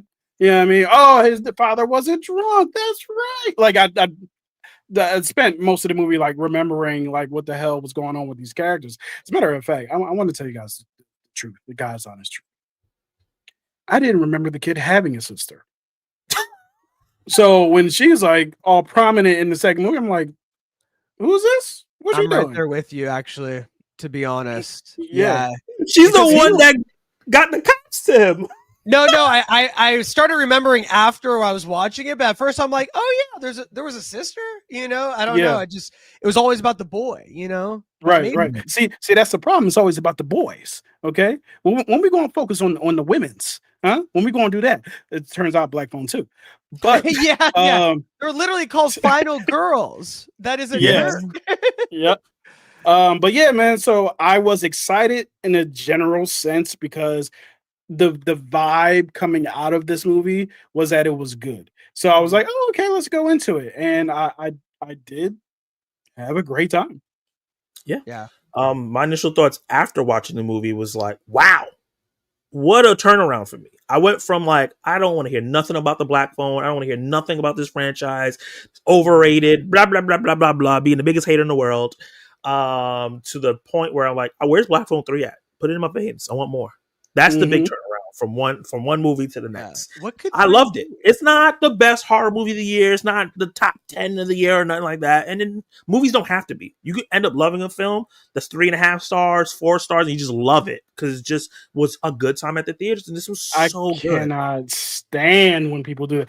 Was it better than the thing that I liked? Was it better? Was it better than Weapons? Was it better than Sinners? Huh? Well, why would you go see it if it wasn't better? Why would you waste your time? I didn't waste my time on it because you said it's a stupid joke. So I literally said on Threads, I was like, Black Phone 2 is Nightmare on Elm Street on ice. And someone literally commented, see, that's exactly why I didn't go see it. I'm like, first of all, that's why you should. I didn't say it was bad. I never said it was bad. It's a good movie. Like, what are you talking about? Observations are like apparently negative, apparently. So anyway, but yeah, I like coming out of it. I was very hyped, like you, to talk about the third movie. Kenny, what's up? Did you pull your mic somewhere? You sound different now. Further away. Yeah. Oh, okay. My bad. There we go. Now you sound like Kenny. Now you got to stay like that. Stay just like that. Wait. Am I good now? Yeah, you're good. Am I so good? Yeah. Okay. But was it better than Weapons? No, I'm just No. No, I'm totally joking. No. It doesn't have to be better. First off, 2025 will go down as one of the best horror movie years of all time. Like this year smashed it in the horror genre. I want you to reach into the recesses of your mind, right? And I want you to think about this year, the movies that have come out this year, right? And then I want you to extract all the horror films that came out and say they didn't exist in 2025. I want you to tell me how good this year would be. Oof. That's rough. Definitely not as good. Oh man, horror saved this year. Yeah. So yeah, man, horror's great year for horror for sure. Yeah, fantastic. Is there any left? Do you guys know of any? Is there any left? Five Nights at Freddy's 2. Okay. Why you rolled your eyes? I never saw the first one. I hope it's good. I never saw the first. I do too. I thought the first one was pretty mediocre. Yeah, people loved it, man. 14-year-olds loved it.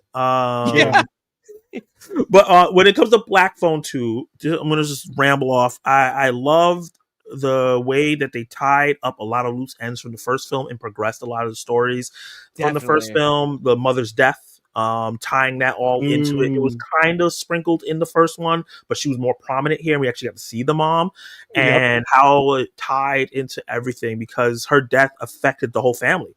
It was a broken family in the first one. And this film, because what they find out about the mom, and it's a spoiler review, so I can spoil it, the mom didn't commit suicide. Right. I should say it's suicide. And it was actually the grabber. And it kind of brought the family back together. And all their individual issues that they were having were kind of thrown to the side and better because now they had this one goal together as a family. Yeah. It explained why the father's acting was so shitty in the first one. No, I'm just kidding. He was a little bit better in this one. Yet less lines. So I think that's what happened. You want to talk about aloof? Yeah, seriously. This man did not know what movie he was in. It was like, wait, somebody died? What? Yeah. He just felt like the actor just felt like he was like, oh, I'm getting paid. Cool. Right. Well, I would say the scene in the dream where he finds his wife, he did a great job. Yeah. Very, very good. 100%. That was the best he did in this entire series, for sure. Yeah. For sure. Outside of that, even like there's like a three-way argument they're having about we're leaving, and she's like, we're not leaving. We gotta go. Exactly. And then even when she told him, "Oh, this is what you said when you saw her hung there," he wasn't like, you know, like there was no emotion. Like that's I was waiting for time to crush it in your acting game. Like right there, when she's telling you there's no like swelling up or anything like of that moment. I'm like, damn, bro, you missed that opportunity. There was no acting choice there where I was just like, that's the choice. That's what you just stare blankly. Your daughter, who was probably like 4 years old when this shit happened, should not know that this happened. You should be reacting. Exactly. Yeah. It's just like, are you just really good friends with Scott Derrickson? Like, how did you get this, bro? Like, this is your best friend from high school or something? Like a favor? She didn't commit suicide? Yeah. Well, so okay. She doesn't blame me? Yeah.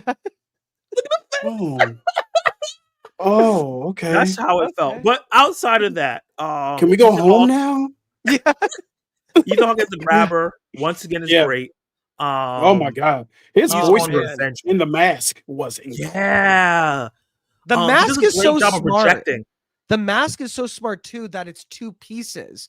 So it's like when it's one look like this where you see his eyes and you see, you know, he's messed up now, and then the other piece where the mouth is gone, it's just the horns over it. It's such a good concept. Like whoever designed that mask, chef's kiss, man. Chef's kiss. Yeah. How do you guys feel about the use of the grabber in here? Because that I've seen that being divisive in the film where they're saying he wasn't in the movie enough. I was thinking about that when I was watching it. That's what I was hearing too, and I don't know, Kenny. I know I didn't feel that way when I was watching the film because he still had this haunting presence. It was the fact that even when he wasn't on screen, he was still impacting everything that Hiccup was doing, and it was like this entire thing where when Hiccup was smoking a cigarette or smoking that weed, bro. They made a really big point of, you smoking that weed, boy. What you doing? You're throwing your life away. It's the 80s. It is the 80s. Dare. Because Armando was like, give me that bag now. Hey, bro, when I heard his voice, Damian Bashir, I'm like, am I in the Hateful Eight right now? Like, this is the same thing. Bro, like all like tuckled up, like opening the gate for them, like same thing from Hateful Eight. Yeah. This is awesome. Yeah, but no, like, so I felt like you mentioned it, Evan, and I alluded to it as well. This is Nightmare on Elm Street on ice. He is Freddy Krueger on skates. And the thing about Freddy is, at least for the first couple of movies, he didn't just show up all the time. It was his presence it was the threat of his presence that made the situation as bad as it was. So when he finally does make his first move against his sister, which was an incredible scene of him trying to put her in the oven, I don't know how he didn't succeed, but yeah, like that entire scene, I was like, wow, this is really captivating. Like I was really engaged with that. Cool. So yeah, that was cool. What was perfect about that was watching him do what he was doing in the dream scene, and then seeing outside the dream scene where they're not seeing her, they're just seeing her getting attacked. So good. Yeah, I was wondering if the dreams scenes were gonna work because, like, you know, it's like really grainy, and I'm like, oh, okay, like this is a cool way to show the audience like they're in a dream. If it's grainy and staticky, you're in the dream. And I'm like, oh, is this gonna like get played out like every time? I'm like, no, like the way that Scott Derrickson balanced it with the real world and the dream or the realm that he called it or whatever, like in this realm. I was like, it was such a great balance that he used. He didn't overplay his hand using that technique, I thought. You know why? Because a lot of the emotional moments were in there, right? Like a lot of the emotional moments and the mystery of the film was in there. Like her sleepwalking into the old basement that the first movie stayed in. I was like, oh shit. Scary. Her seeing what happened to her mother. When I saw she was having dreams about one of the kids from the first movie. Great tie-in without overplaying it. And then she got caught by the grabber. I immediately went, oh no, he's the one that killed. When he opened the door and told Madeleine McGraw's character, Gwen, to walk in, I was like, man, what are you doing? Go run. But it was really interesting how it was like a cordial thing. He was just like, just come like in. a quiet moment. Yeah, it was a great quiet moment. Speaking of, but moments that are not quiet, her realizing that she has the power in the dream was awesome. That was sick. She was great. Madeleine McGraw, man. I can't speak highly enough about her. Forgot she was in the first one, but she was so good in this. And it was like, she was so funny with her, her swearing and, that religious woman be like, you have a potty mouth. And like her little air, like, oh, that's choice, like the little 80s like phrases. She was just like crushing it in this role. And it was like, for someone who was like, it was all about Mason Thames and how great he was in the first, she really carried this movie in the second one. And it blew me away. I didn't know she was that good. You know what I mean? It actually becomes her movie. It's less about Hiccup and more about her. And I think the other thing that I really enjoyed, especially about her characters, it actually reminded me of a character from a show that was canceled called I Am Not Okay With This. Like they had a very similar temperament that the show should have lasted a lot. Haircut, everything, and her mouth, like what she was saying and everything like that. I like that as the protagonist, she had personality. She had a lot of personality. Yeah. Despite like being, because you see a lot of final girls, just like does, like, or like deer looking in the headlights. Yeah. Oh, he's trying to kill me. It's like about survival. They don't have a personality at all. Right. Yeah. And so I love the fact that she started fighting back. That was the best scenes of this movie.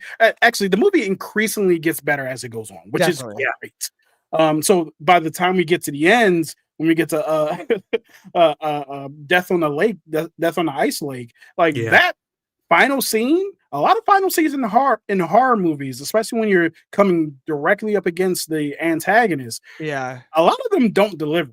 This one definitely did. It was fun. It was really fun. fun. I thought you were gonna mention the TV show Outcast. It's a Robert Kirkman like graphic novel that they made into a show, but it's also like supernatural. You got it? Yeah. She's the little girl in that, and so she's been messing with the supernatural kind of stuff for a while. But that show has a lot of similarities to this, and it was like I didn't even realize. I'm like, dang, she been doing this for a while. She been fighting off the monsters, like in that show. If you guys haven't seen it, it was really good. Oh, it's on Crunchyroll on Prime right now. Okay. If you guys is it animated?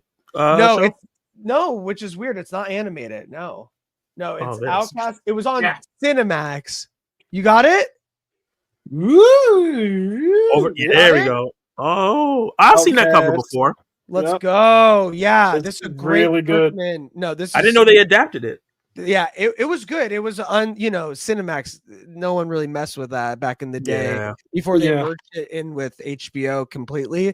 But man, she was a little girl in that. So I'm like, everything was preparing her to take on the grabber. Yeah.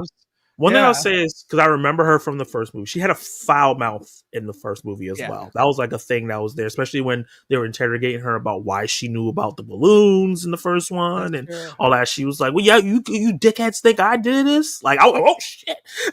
I was like, okay, this little girl's a foul mouth. So I like that she seemed more mature in this movie, but she also still had that, because you don't completely change. Especially if you're a cursor, you're going to still curse as you get older, especially as a teenager. And then it was interesting because Mason Thames' Hiccup character changes a bunch in this one, right? Because he's dealing with so much trauma and he doesn't know how to handle it. He's messed up. He's so different. So you have to have a character that is still similar, so it doesn't feel like both person like changed so much. Right. So I really thought that was dope. They're them two together. There's a scene where they kill the grabber, and they like stand next to each other, and I was like, iconic. You two together. I don't know if it's gonna be another franchise, if we're gonna get a third one. Definitely. The way y'all stand next to each other, y'all just look like you're supposed to be cinematic brother and sister. They have great chemistry, and the little dude too, Ernesto. Even him. Having that connection with his brother being the one that helped Mason Thames in the first one from beyond the grave. So everyone had a purpose for being there. You know what I mean? It wasn't just like, oh, the nerdy dude that's in love with my sister. It was like, no, I bonded with his brother from beyond the grave, and we're all in this together, whether we like it or not. That was such a cool addition. Ernesto's just like, you know, the geeky best friend everyone wants, you know, like he was down. He was down. He was with it. Yeah. Yep. You need help? I'm in the car. Where are we going? You know? Yeah. Even when she was getting attacked in the thing, he was trying to wake her up and everything and calling for everyone. Because a lot of bad horror movies would be, he's trying to wake her up and he doesn't scream. He's just trying to do it on his own and then it's too late. I want to talk about the scene after she finds out that, you know, the mother, we see the mother's death. And he's like, what happened if you die in this dream? Do you die in real life? And then he said, let's find out. And that whole chase, when he stabbed her with the thing, I was like, oh, this movie is way more brutal than the first one. Yeah. Because one of my issues with the first one, they don't show what he does. Like when he's getting ready to grab most of the kids, they just fade to black. That pissed me off in that movie. That's true. But we actually got to see him like grab him, kill him, do different things because we get a little bit of the origin of the grabber in this one.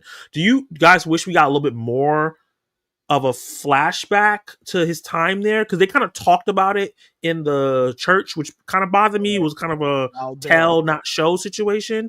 Do you wish it was more of a flashback instead of just telling us?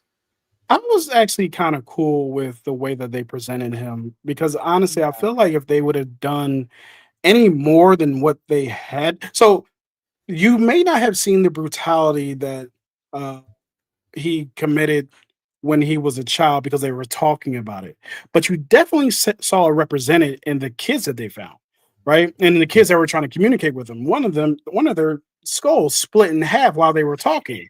And I was like, hey, that doesn't sound fun. And there was a lot of that going on. Like the kids who were like drowning and coming up and like carving on the ice, which I love that it turned out to be his initials and stuff like that. Like all of that was like really cool. So you still have this lore, right? This mysticism about it. This like I'm trying to find the right word, but there's still this kind of like mystery about him. Even though we're exploring more of him, he still feels like a supernatural, which he is. He still feels like a supernatural like threat, right? So it's almost like we keep calling like Freddy Krueger, right? Like we even know like what Freddy Krueger's like back history was. I mean, they showed us from the get. Oh yeah, that's another similar. Freddy was out there murking kids too. But so like summer camp. I'm never going to summer camp again, bro. There's bad things happen there. Camp. and then you get there and everybody's like, hey, something happened at this camp. We don't talk about that. I beg your pardon. So yeah, you get a lot of that. I don't think that it was too much or too little to not show everything because we got enough of it throughout the way that story was told, and we also got to see him do things in real time. So I thought it was very well done. Yeah, I think in this situation, you know, less is more. You know what I mean? Like even with Freddy, you know, the classic, you know, the claws coming through the bed sheet and then it goes away, you know, and like you were saying, Kenny, like it's teased throughout the movie. And then once you get that part, you know, grabber banging on the, you know, the payphone window, then you're like, oh, he's here. He arrived. So I was trying to think about it because I was hearing that like, oh, like people want to hit him more of him. And I'm like, yeah, but like, you know, you don't show Jaws right away. You know what I mean? Like you tease it out and it adds to the suspense. And that's why I feel like Scott Derrickson told the story in a really well thought out way where he didn't hit you over the head with it. He really gave it some time before we spent more time with the grabber. And then once we're in the car in the quiet part, you're like, this is weird. We're just chilling with him, like in the car, like a ride along with the grabber. And that was even in it, and it made it even eerier. You know what I mean? Is eerie the word, maybe? Yeah, that's the word. Perfect. I think the great thing about the grabber is, and I said this about what I liked about him in the first film, is he has this gleeful. He doesn't feel evil. He's doing evil things, but he doesn't feel like an evil person, if that makes sense.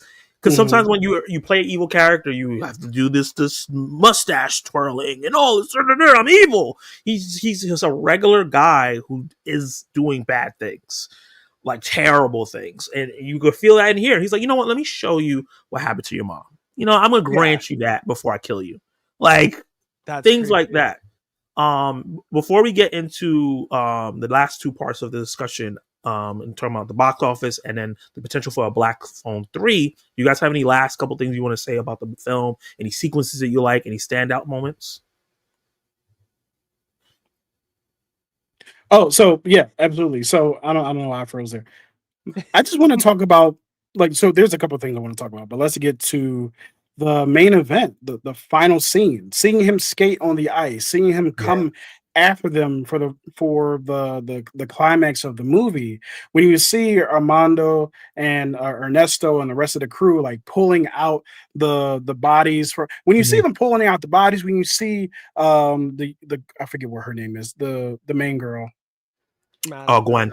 Gwen. When you see Gwen like dream walking into the water and pushing the barrels up, like all that sequence is cool because there's always something happening. There's a Mhm. mission that they have while they're being attacked. He's trying to prevent them from taking the bodies away because that's how he's tied or tethered to this plane, I guess you could say.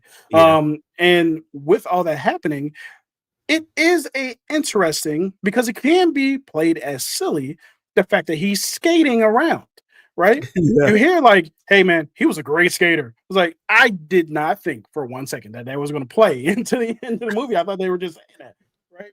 So when you see that happening, and then you see like people, he's invisible to most of them, and they're getting attacked and sliced and all this other stuff. It's like, yo, this is really cool, and all that Yeah. leading to Hiccup like pretty much rising up at that point. And what Yeah. I'm trying to remember the line that he said, like hell is in flames, it's ice, It's and ice, he yeah. bashes his head into the ice. Man, yo, that was And right before cool. that, he said, "I'm not scared of you no more."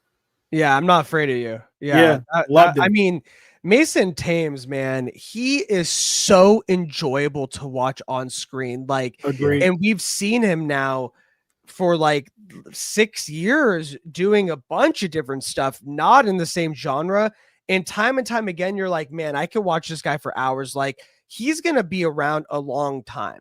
I Yeah. really think so. And sometimes with young stars, you never know. Like, they burn Yeah. out, they're only known for one thing. But Yep. this dude, when he's on screen, I'm like a huge smile on my face. I'm like, man, and he was so different from the first one, which made it even better because I'm like, oh, he's really tortured from what happened. Right. Like that stuff was traumatizing, and he's just Yeah. like trying to get high to numb the pain. And whatever any chance he gets, he's outside just being like, I want to forget about that, like everything is Yep. just like Something like that changes your worldview. You didn't know ghosts Yeah. exist. it You kind got of reminds me kidnapped. of like Yeah. Lost Boys, like the older Mm, brother, right? Like the older yeah. brother it's like the 80s with the long hair and the chain, and he's like Hmm. the cool one that's being kind of tortured now. It felt very like Lost Boys to me, of like the oldest brother in a way. Yeah. And so I'm just like, man, I love Mason Thames. I think he's a star in the making for sure. Yeah. Now, not everything was perfect. Okay, Um, let's hear and it. I do want to talk about one or actually two things, right? And one of them is more of a question, the other one's more of an observation. Mhm. Hypothermia doesn't exist in this universe. Yeah, Uh, seriously. He's good. He's just good after. yeah, because they pull Armando out, and then within hours he's back on the ice. Like, yeah, man, that was crazy. It's like, Yeah. wait, no, he The should dad be too.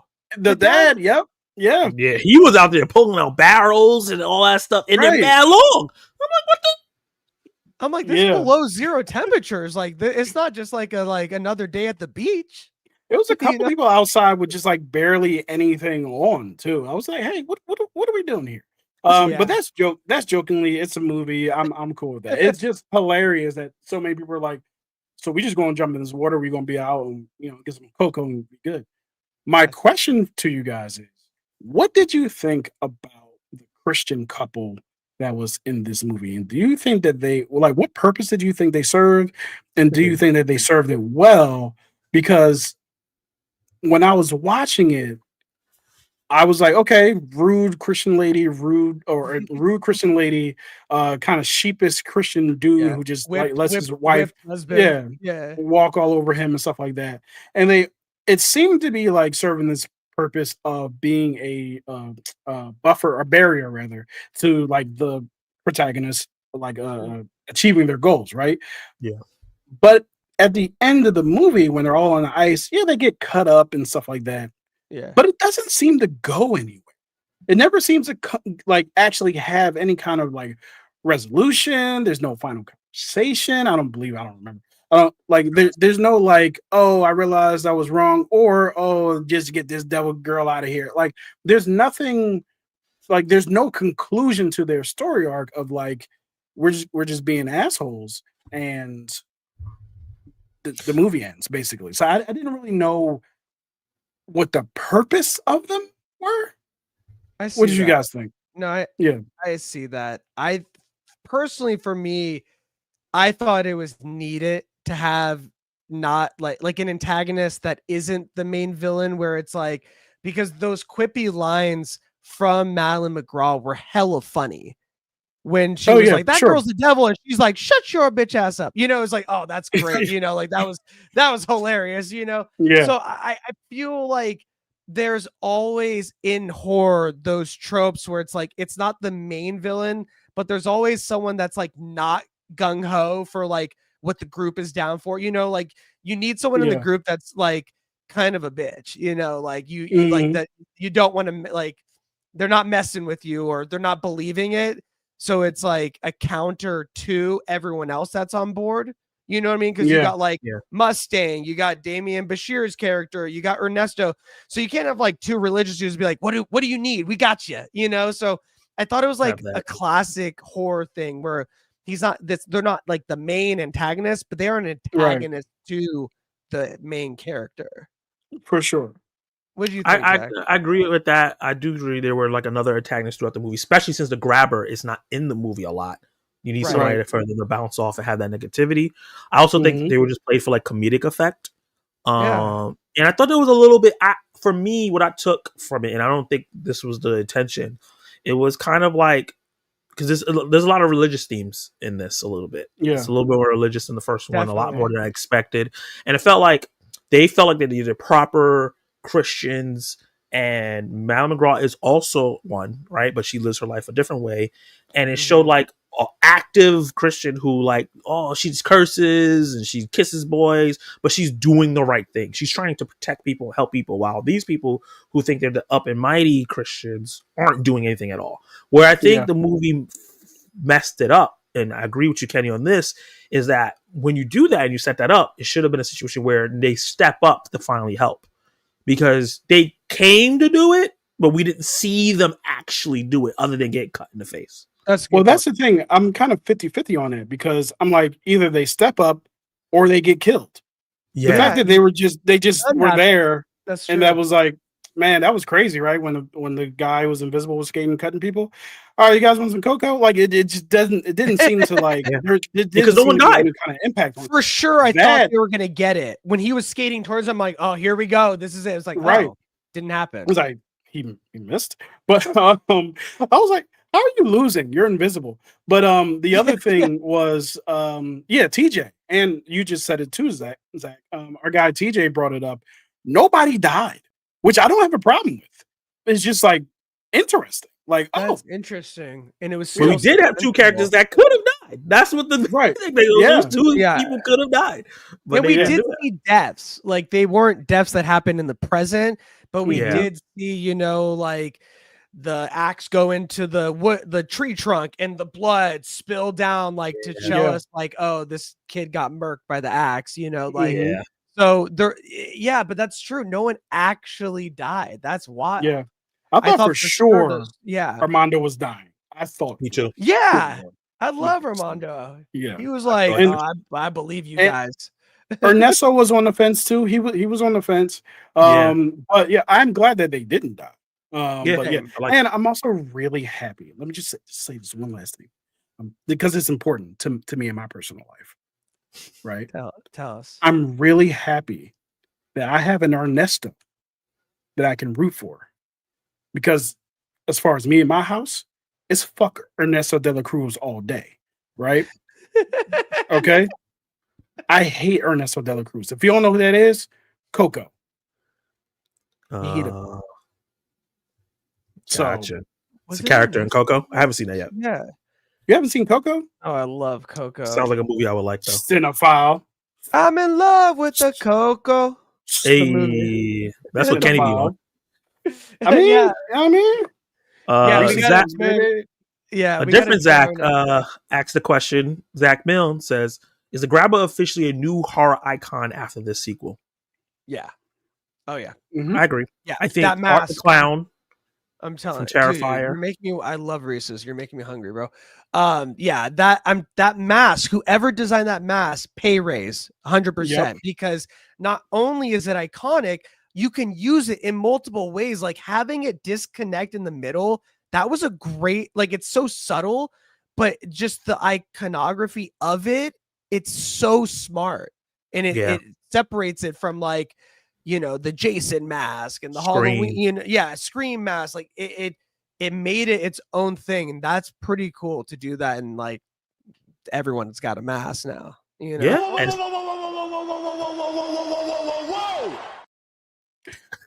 I interrupt for an impromptu top 3. Okay. What are your top 3 new horror characters from the past 5 years? oof. My mom. No, I'm just kidding. Oh my god! Oh my god! No! Oh my god! That was crazy. Oh my god! My mom is nuts. Don't let her see this. She That's won't. No, hilarious. I I think the Grabber is definitely one. Yeah. Art the Clown. Crazy turnaround for you too. Yeah, crazy turnaround. I never had a problem with him in the first That's movie. So great. fine. That's very telling, though, that someone that was on the fence with the first one is now like, yeah, Grabber has to be up there. Like that's very telling that Scott Derrickson knows what's up. Yeah, He did the work. he did the work. I think now. I would say Art the Clown from Terrifier 2 definitely has to be up there. Yeah, Mhm. very iconic. Even though I'm not; those are not my movies, but yeah, I really like Art the Clown though. He's hilarious, even though he's disgusting. The thing that crawled out a smile to her mouth or whatever. I was just about to say, yeah. Are we talking about protagonists or are we talking about horror that monsters? thing was wild. I was more so thinking like the monsters, the antagonists. Like, who are we going to be? Vecna from Stranger Things. Vecna that's actually a really good one. Vecna's up really there good for one. sure. Abigail from Abigail. She's cool. She's all right. She's cool. Solid. She's all right. Oh, Megan from Megan. Yeah, I love right. Yeah. Love me Now Megan is one who I think has a chance to like stand the test of time, because I feel like we have our Grabber, we have our Megan, we have, which I'm hopeful. Hard Eyes, which I really enjoy, and I think that he has a lot of potential to go for. I'm not saying it's the best movie in the world, but the Hard Eyes was a really good film, and it's a very like niche film. Like, the Valentine's Day Killer, that's cool, right? So I think that those three have potential to go forward and be our killer too. I haven't seen it. That's also as good as Hard Eyes in terms of what you're saying. So both of those themes can take like the Scream place, right? Like there's similar slashers, or even Clowns in the Cornfield. If they decide to go, that was interesting. I think Art is become pretty iconic. Like I think he's number one. Scary, bro. He is. He's wild, man. Yeah, that's an iconic one. But I think the Grabber definitely has solidified itself as like getting up there for sure. Yeah. Winnie the Pooh. No, I'm yeah. Yeah. No, that's actually, that could be legitimate. I'll also throw in an oldie but remixed newie. So the whatever the entity is that you want to call it from Evil Dead Rise, they balled out in that movie. They put up 90 points in that movie, and I was like, yo, this is like my favorite, probably one of my favorite horror movies of this past 5 years. There's a new one coming, right? Evil Dead Burn. Yeah, right? Evil Dead Burn. They just finished the script. I didn't know that was a title. And Hunter Duhan is in it. I love Hunter Duhan from he was in like Wednesday, and he was in Daredevil Born Again. Okay. Your Honor. This kid is like crushing it. He has like haunting face. He gives haunting face. Yeah. Haunting face is crazy. That's hilarious. That's that Skarsgård. Zach said, "Who wins in a fight in the dream world, Freddy or the Grabber?" Freddy. He got more reps. He's been around. He's got more bodies on his jacket. Like he's put the time in. You know what I mean, to really last. And the thing about Freddy is, unlike the Grabber, he's not tethered to anything. All you got to do is remember, and it's a wrap. It's a wrap for you. That's true. Yeah. And this ties into the last part of the Black Phone 2 conversation is what will be the pitch for Black Phone 3? That's great. Does anybody have their dilly dollies ready? Dilly dollies. Their pitches ready? My immediate pitch, this is very soft pitch. This is kind of a pitch is if he's coming back, right? Because like he said in the movie, dead is not dead. Right. If so, for some reason there's because he's been killing for years. So if his soul can attach to where people he killed, there's other people he's killed, and he'd be able to attach to that. Maybe they're not arrested. I would like for it to be a situation, and I don't think we've ever seen this before, where he brings them down to wherever hell is. And they have to deal with that situation, and they have to use their psychic powers that they apparently have to survive that situation and deal with the other serial killers and ghouls and whatever, not just the Grabber, and kind of just expand this in a way where that could be really scary and fun, and have that religious element to it continuously, because all the movies have like a religious element to it. In a weird way, it sounded like you were leaning towards going the Terminator 2 route, where he's trapped in hell and he needs their help in order to survive, because if he actually loses, the Earth is taken over by someone worse than the Grabber, and now they have to team up with the Grabber, and then blah, blah, blah, blah, blah. So we've seen that story before, but that's not my pick. That would be insane. That'd be wild. The Grabber face turn is nuts. Yeah, I think going back to, at first I was thinking, man, it'd be cool if Ernesto was like the main one, but like they already used his brother for the first one, and so I was thinking like we should probably get some more backstory of the Grabber, like maybe like his first kills were when he was a boy, I don't know, like something like that, where we actually go to like where he grew up, like the house that he grew up in, and the kids have to go there, and that is where they're trapped in, or that's where they get brought down to hell, or something like that. But I think the third one needs to be a little bit more closely tied to the Grabber himself. The first one is Mason Thames, second one is Madeleine McGraw, third one Grabber's Paz. What?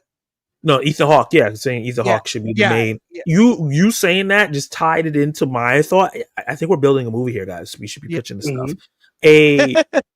How this was like Nightmare on Elm Street infused. The first one I felt like was infused a little bit with Stranger Things.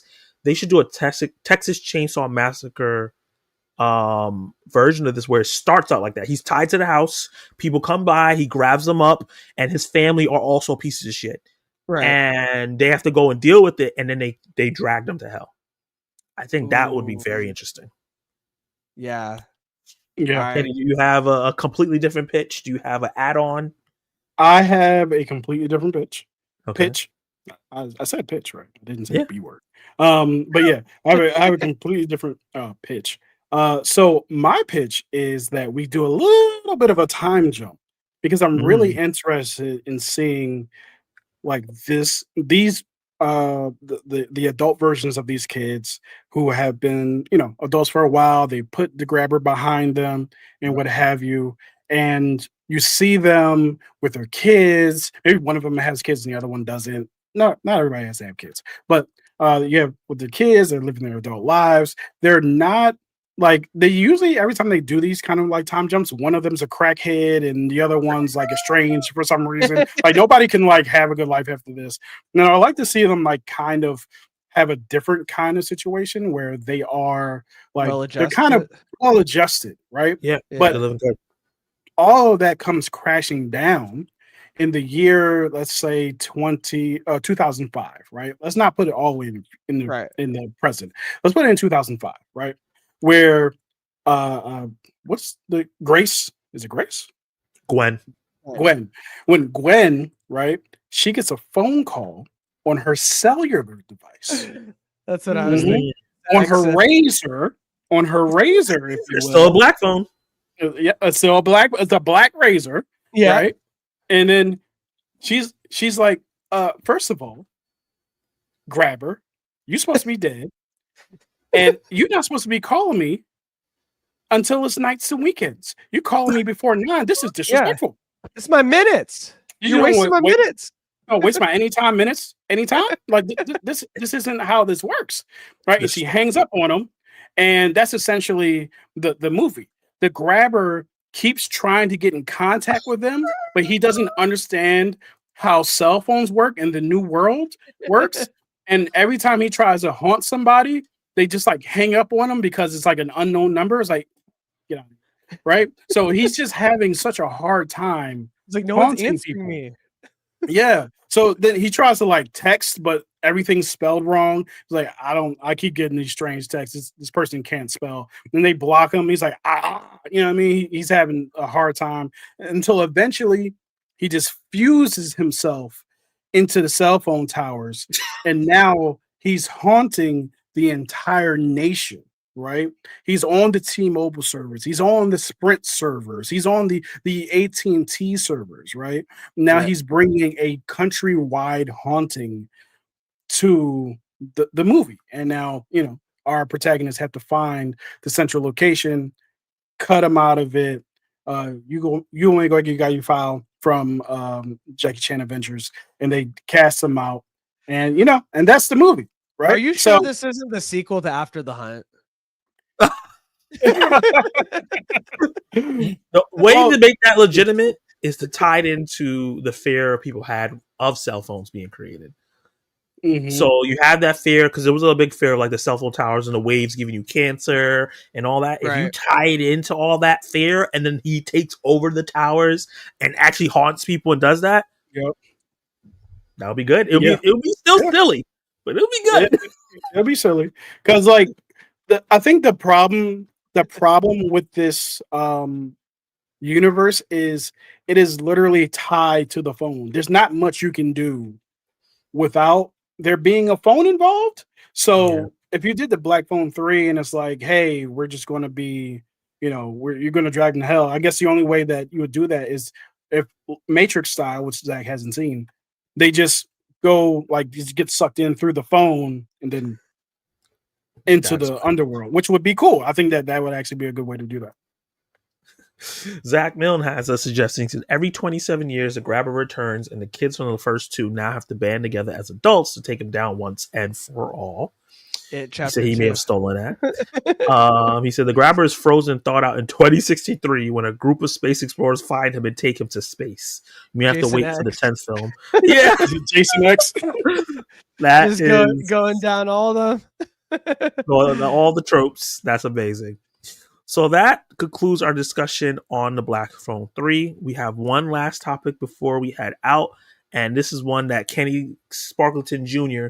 has been wanting to talk about for a long time, and that is the best 3 and the worst 3 third movies in a trilogy. Yeah, I'm excited about this. Nice. So the thing that we're going to talk about the best 3 and the worst 3 movies, the third movies, the threequel, if you will, which is a new word for me. The threequel, the third movie in the series or trilogy, doesn't have to just be a trilogy. It can expand, but we're just talking about the third movie.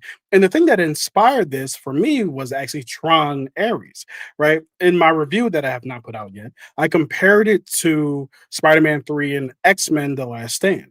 And I was like, what's the best and the worst third movies in the trilogy? Because they're so hard to get right. So that's what we're going to explore. We wanted you to put it in the comments as well. Tell us your best 3 third movies and your worst 3 third movies in any trilogy, and we will go. We will have that discussion. All right, so since we have our guest of honor, why don't you, sir, Mr. Evan, why don't you just tell us your best? Oh, I'm not. Let's start worst. Why don't you just tell us your worst three? Okay. Well, yeah, I mean, Spider-Man 3, it was the first thing that comes to mind. It was right when Zach told me to start thinking about it, because we were in spooky season. I was like Scream 3 was terrible, but so Scream 2 was not great either. But I would say Spider-Man 3, just because of how good Spider-Man 2 is. Like, Yeah. Spider-Man 2 is arguably one of the best comic book movies of all time.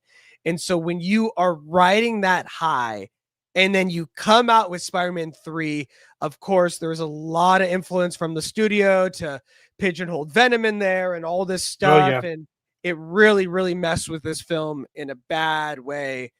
But it is the results, and unfortunately, I really feel like it did Sam Raimi dirty with that trilogy and didn't make it as iconic of a trilogy as it should be. So for that reason, my mind is always going to go to Spider-Man 3, just because you were on that high from Spider-Man 2, and then it just crash landed. Not to say, there isn't some good parts, right? But yeah, that has to be my worst. Yeah. Gotcha. All right, Zach. So do you have two more, or you that's you? Oh, we have to do three worst three? Worst three, worst best three. Oh, okay. Yeah. We're going 3 times 3 times 3. Yeah. So if you need some time, that's fine. Zach, why don't you just tell us one of yours? We'll just go round robin style. No, I got you. You got him? You got it right now? We'll go round robin, but I got my next one. It already came quickly. Yeah. Okay. So this is a more recent film, and this is Rise of the Skywalker. Probably the worst Star Wars movie ever created, because it's a fanfic film where they just do a bunch of stuff that they shouldn't be doing. And I make noises in movie theaters, right? Like, oh my god, but I'm pretty quiet, right? Right. In Rise of Skywalker, when Rey and what's his name, Adam Driver kissed, I said, "This is bullshit" out loud, and I made a section of the theater laugh, and that was probably more entertaining than most of that movie. Just nonsense after nonsense. Chewie being killed, and then 3 minutes later he was alive. Palpatine returned, but they don't explain how he returned. Wait, no, Zach. Somehow. Yeah, somehow. Also, this is my top three worst as well. So we could talk about this together. But yeah, somehow. Somehow. Palpatine returned. Just not like all the stuff that was set up in the first two movies, kind of just dashing all that away and kind of starting from scratch. Yeah. It has a really cool lightsaber battle in the water thing that they did. Yeah. That was actually pretty cool. Yep. That was really pretty cool. Crashing, like that one. Yeah, that was awesome. Even Adam Driver's Kylo Ren fighting all those other soldiers that were part of his group. That was really cool. Like, the fights were great. It's just the story was just a bunch of gobbledygook nonsense. Such a disappointing, because I really like the first two movies. I know a lot of people don't like Last Jedi. I like Last Jedi. It's not perfect, but I like it. But to pivot this hard and just make nonsense, and to the point we haven't had a Star Wars movie in theaters since, because they don't know what the hell to do. Yeah. It has to be one of the worst third movies in a trilogy ever. I have Rise of Skywalker as well, and ditto to all your points, but I gotta also lay some others down. Like, one of the things that really frustrated me about this movie, from just an outside perspective and in movie perspective, is that this was clearly what's his name's? I don't remember his name. What the director? J.J. Abrams. This was clearly J.J. Abrams' attempt to fit what he thought 8 and 9 would be into the same movie. I give you my evidence. Chewie dies. big moment. Oh my God, what's happening? Chewie died. What? This is a Empire Strikes Back situation. C-3PO gets his memory erased. Oh my God, he's not gonna. He's right. All this literally 15 minutes later, C-3PO has his memory back. Yeah.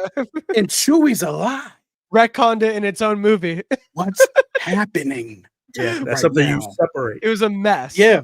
Now, I do want to say one thing, because one positive thing about this movie, because this will never leave my mind and I will never trash it because of how awesome it was. Yes, somehow Palpatine returned is dumb. Palpatine. Yeah. So yeah, somehow Palpatine return is dumb. But when they're in that final battle and he reaches up and does the lightning and electrocutes everything, and the sound that it makes, it was amazing. Yes. That was incredible. Yeah. The rest of the movie is trash. Like I don't like, what was the dagger about? I don't know. And she just started doing stuff. She started healing people and doing force powers we never seen before. And they didn't show us the training. They just like, oh yeah, she trained. It's like, bro. But yeah, she's trained up. She's good. But the thing about that is, it's very similar to Return of the Jedi. When Luke goes away, he's back, and now he's the Master Jedi because they said so, right?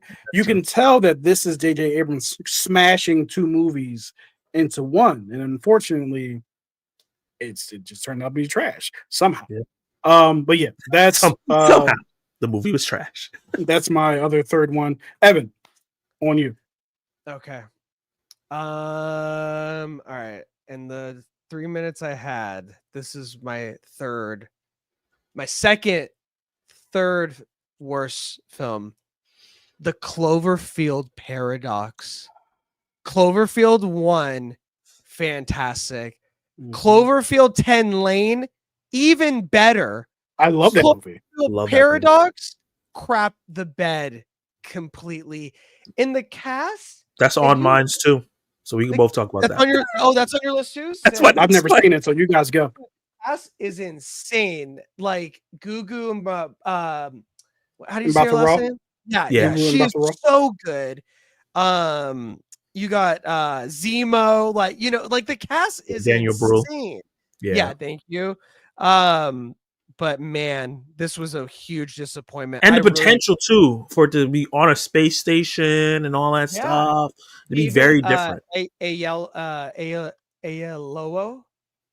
he played David Aiello. Oh yes. Yeah, he played Martin Luther King. Like the cast is stacked.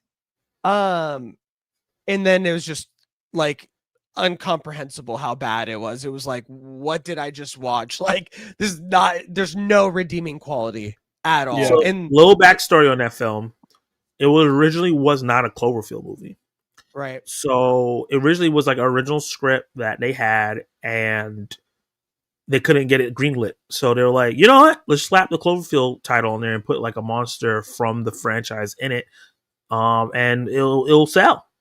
And it felt like that. It felt, and then they made it, and people saw it, and they're like, "We're not putting this shit in theaters. We can't. It's going on Netflix." And then people watched it. It's like, "Oh, I see why." It was not good. It was not up to the level of and creativity of the first two films. The movies are very creative in how they execute things. Because even with 10 Cloverfield Lane, we didn't realize it was a real Cloverfield movie till the last 20 minutes.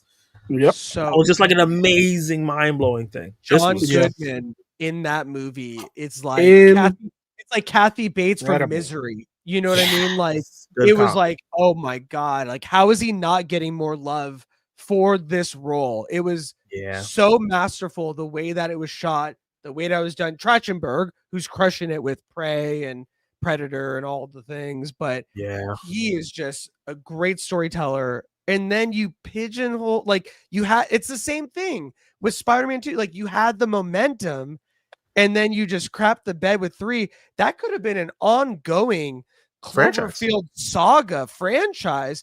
And it just could put the whole thing. Yeah. Because you had similar to Rise of Skywalker.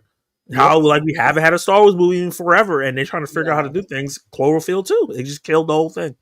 Yeah. Except people have crapped on me when I talk about that. I'm like, yeah, it's been 7 years since Star Wars. They're like, well, the distance between this Star Wars. I'm like, yeah, but we live in a different time, man. Like movies come out all the time now. You know what I mean? So with that being said, I'm going to go to, because we already talked about Rise of Skywalker. I'm going to go to my second worst. I'm not second worst ranked, but whatever. Glass. Glass was the third movie in the trilogy that we didn't know was a trilogy of Unbreakable, then Split, which was incredible. So then in the third one, spoilers for Glass, you bring the guy from Unbreakable. I forget what his Samuel Jackson's character. No. I'm talking about Bruce Willis. Yeah. Okay. I forget what his hero name was. What's his name? Like the Vigilante. Yeah. We bring in Vigilante, then we bring the Beast in the same movie, and I'm like, and then yes, you do have Mr. Glass in there, and I'm like, oh, this is going to be incredible. It was the worst. The worst. So you my God. Glass was ass. Glass was ass. Like it was so bad. And I did not expect it to be that bad at all. Because when you come off, and this is the Shyamalan thing, you come off of a good movie, you're like, yo, man, Shyamalan's you're back. And then he comes out with the next movie, he's like, Shyamalan's what? Yeah. You know what I mean? So you have like this dichotomy of between his movies that are just infuriating. But you had Samuel Jackson, you had Bruce Willis, you had James McAvoy, and you had some trash. James McAvoy. James McAvoy should have got nominated for an Oscar for Split. That's how good he was. He really should have been. Yeah. He really should have been nominated for that movie. Genre performances, the love that they deserve. That's crazy. This is interesting. Zach said Glass is why I have my YouTube channel, so I can't be mad at it. Interesting. Okay. Give us that backstory. Tell us more. Love for Glass. Yeah. Now, the funny thing about Glass is, to me, it's also very similar to Matrix Revolutions, where the problem with that movie, which was on my list, but I took it off because I found one other thing that infuriated me, was that Neo spent the entire time in the train station. He was stuck in one location the entire movie.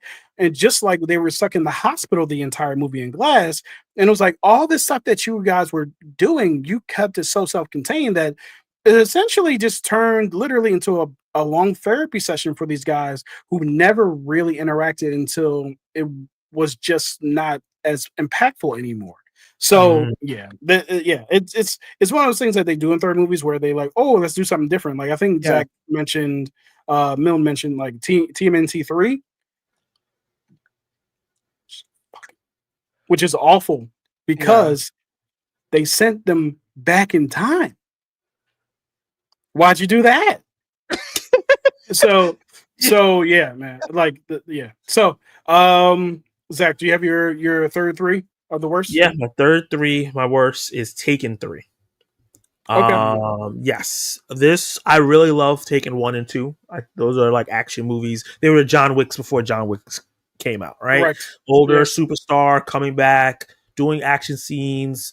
And the quality of the movie was so good that people loved it. And I love Taken 1. And I love that they did the whole thing with like Taken 2 is like two different people are taken and he has to decide who has to say first. And all that stuff was great. But Taken 1 was made when Liam Neeson was 52. Taken 3 was made when he was in his 60s.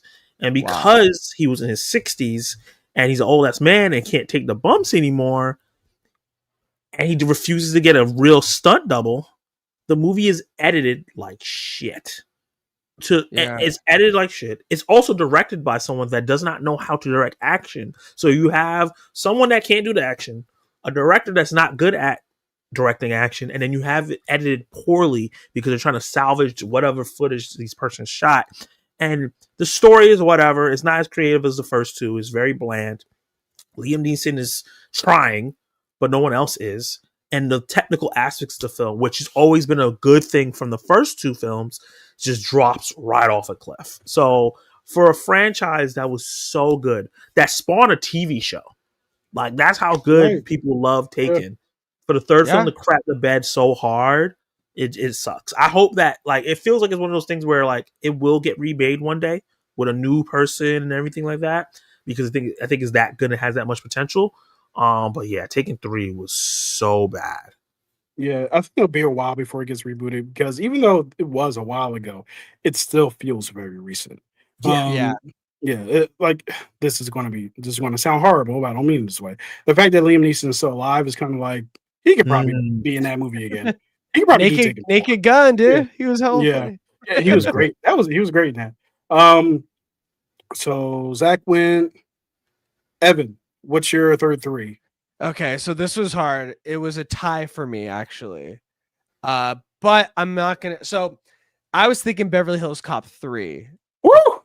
but Oh, as a kid, I didn't really know what a bad movie was. So I was like, this is sick. He's like in Disneyland or some like knockoff Disneyland. But as I got older, I'm like, this is really bad compared to the first two. This is really bad.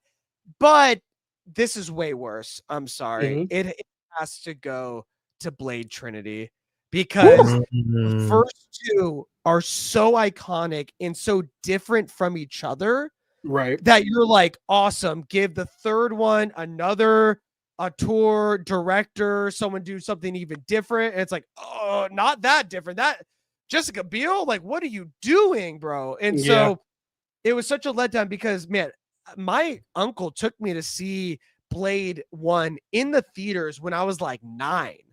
So like that opening scene, like with the, the blood out of the slickers, I'm like, oh man, this is good. Like this is, my uncle's like, oh, we'll take him. If it's good, I'm going to go. And then 2 with Guillermo just changed the game again. Super enjoyable, very different than the first one. So you're like, awesome. Third one, he's, even deeper into his comic book roots, got the red under the black, the black jacket. Like, here we go. Terrible. Like, never go back to watch it. Like, even what Zach was saying in the chat, like, I do go back to watch Spider-Man 3 sometimes, just because I want to spend more time in that world. You know what I mean? And because I watch Spider-Man 2 all the time, but I never go back to Blade Trinity. Blade Trinity is awful. I saw it one time. That was the only time I needed to see it because they had Triple H in there. He was trying to be a vampire. He was trying to be an actor for one. And that was awful. You could just tell like Wesley was kind of like moving slow in that movie, and then you hear about all the set issues that they had. Like it was crazy. But I do love the Blade franchise, the first 2 especially. Like you said, like the first one's iconic. Some motherfuckers always want to ice skate uphill. Is like I was a child, I was like, what does that mean? But okay. And then cool. the second one was cool because he's like teaming with a SWAT team of other vampires who are all very different and cool. And that's when my first time seeing Ron Perlman, and I thought Ron Perlman was a black man. And I was like, I was like, oh yeah, he's the light-skinned black man, clearly. Then I saw his name in the credits when I started watching Sons of Anarchy. I'm like, he's a Jew. That's a white. That reminds me of like Taz from the WWF SmackDown days. I swore up and down that Taz was black. First of all, what? He's not. He's not. No, that's an Italian man. Oh, wow. Okay, that makes sense. Okay. Ron Perlman has that swag in that voice, and he's big. He's a big dude. You know what I mean? And he was bald in that movie. So it's like, oh, okay, yeah, I could see that. And then he slaps the little, remember the little like bomb thing the on little his bomb head? on the back of his head? And he's like, oh, it's fake. He's like, it's not. It was like, gotcha. And you got Daryl Dixon is in there as well as the runner.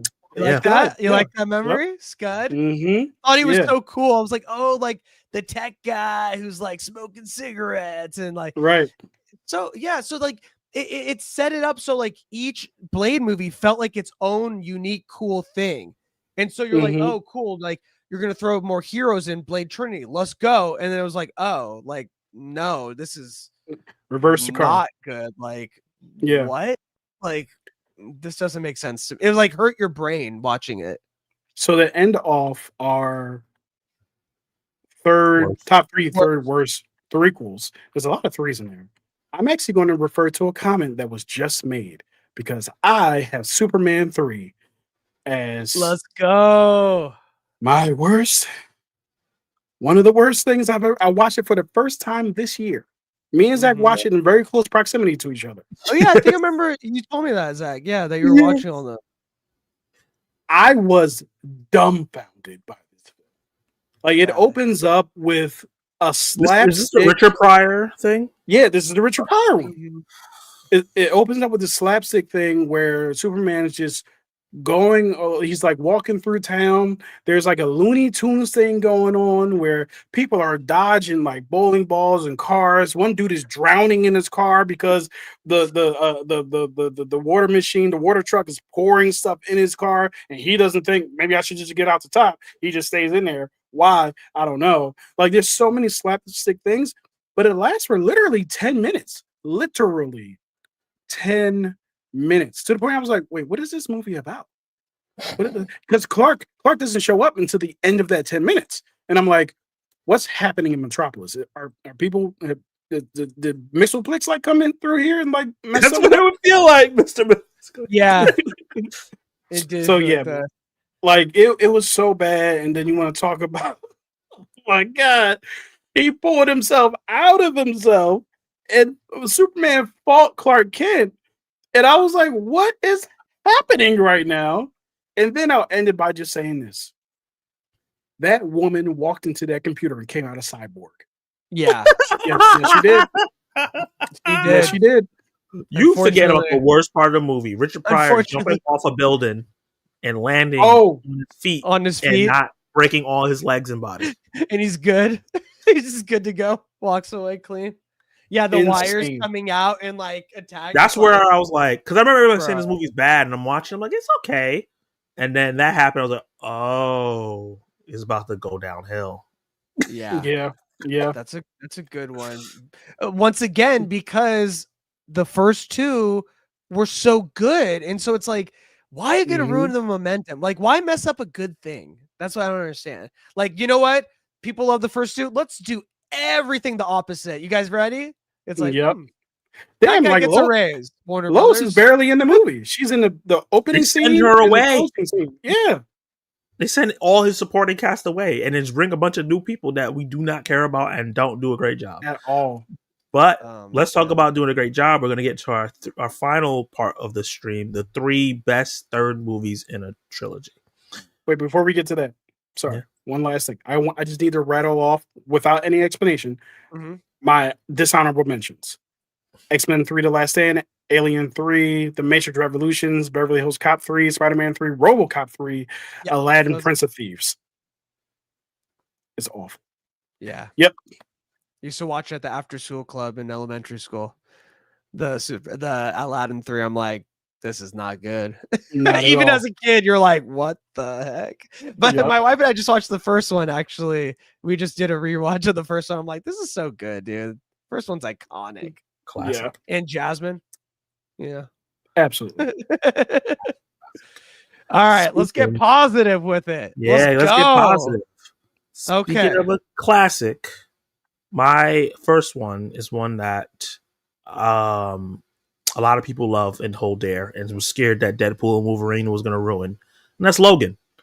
I think Logan is the one of the best, and maybe one might be the best, because the first 2 Wolverine movies are not great. So for your first 2 movies to not be great, and then you come with Logan as the third final wrap up, and to be like, take it to the next level, like it does all the violence that we were missing from the first 2 movies. Right. It gives Logan a character that we can care about. It introduces Daphne Keane to our lives with X-Men 3. The story was so emotionally hitting, and it's one of the best movies of the X-Men franchise. Yeah, and you got the same director as the Wolverine. Yeah, so he was like, Mango was like, hold on. Let me redo this real quick. And then it was like, here's my actual Logan. And it was like, oh, dang. Why didn't you do this when you were in Japan, bro? This is so good. Yeah. Yo, and the crazy thing is, I actually I actually really like the Wolverine all the way up until the end where they just go nuts with Yeah, the Silver Samurai. It's that like, was wait, yeah. there's bones in these flat claws? Like, what's happening right now? So, like, I really I enjoyed it for the most part, but Logan is such a crazy glow up. Like, I've never seen a third movie in a trilogy like be so much better than the previous two because usually if you have two to start, you don't get a third. So the Right. fact that he got a third, like it is insane. And I'll say this: I think Logan might be the best comic book movie ever. Might be, I know might be. it's definitely in the conversation for Definitely sure. in the conversation. And I'm saying best, not favorite. I'm saying might be the best film. But yeah, that's yeah. Okay. All right, Evan, you're number one of three best. Mine is actually pretty similar in the sense that the first two movies were not that great. Okay. One is arguably a very enjoyable movie, but does not come close to the third one, and that is Thor Ragnarok. This Yeah. bad boy showed that Thor can be fun, can be Mm-hmm. exciting, and doesn't have to be taken seriously all the time and is more tongue in cheek than anything.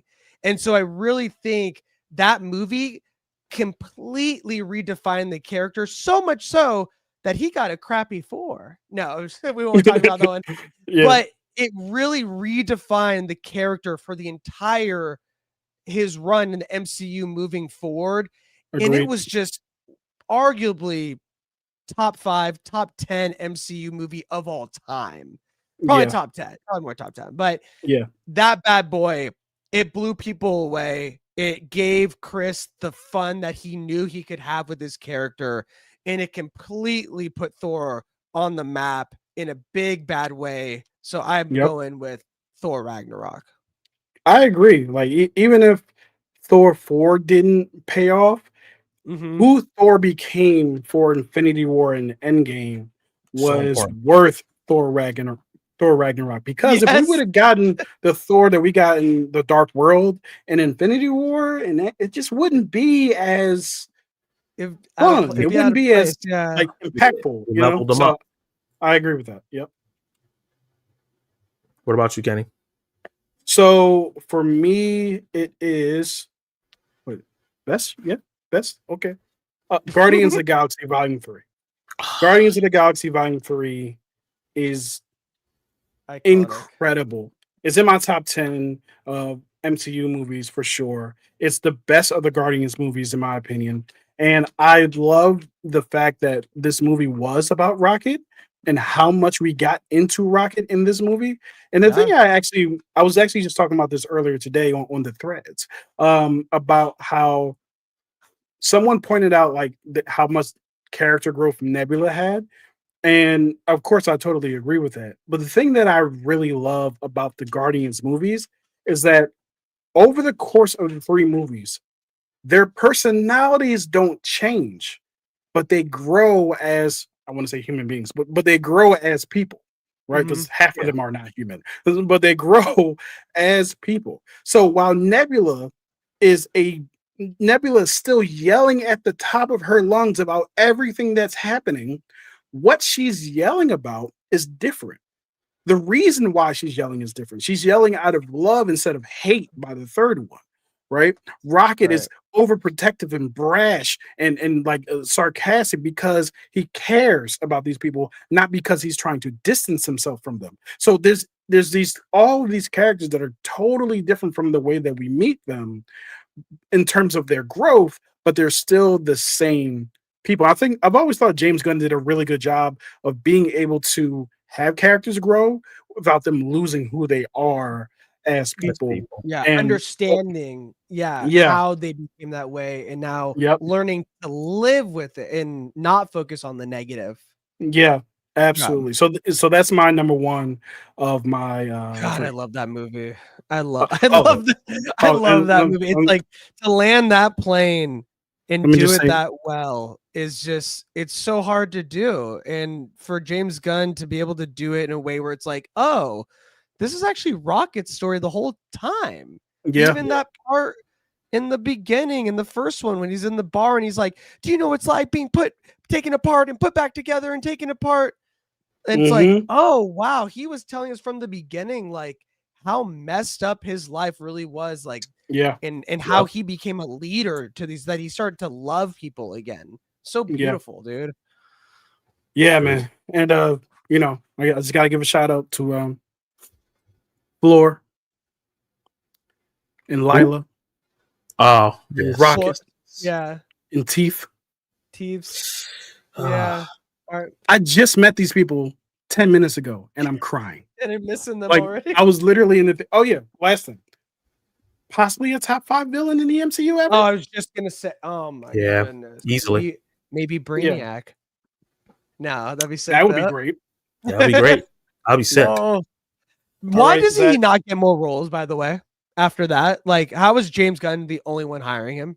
It's crazy to me. Yeah. He can act. Peacemaker season 1, like the heart, the demanding presence, like it's all there. Hire him. Yep. Yeah. Agreed. My second one would be War of the Planet of the Apes. Ooh. And I know that just put that in here somewhere. Yep, War of the Planet of the Apes. This is my favorite trilogy, period. This version of the Planet of the Apes, Rise, Dawn, War.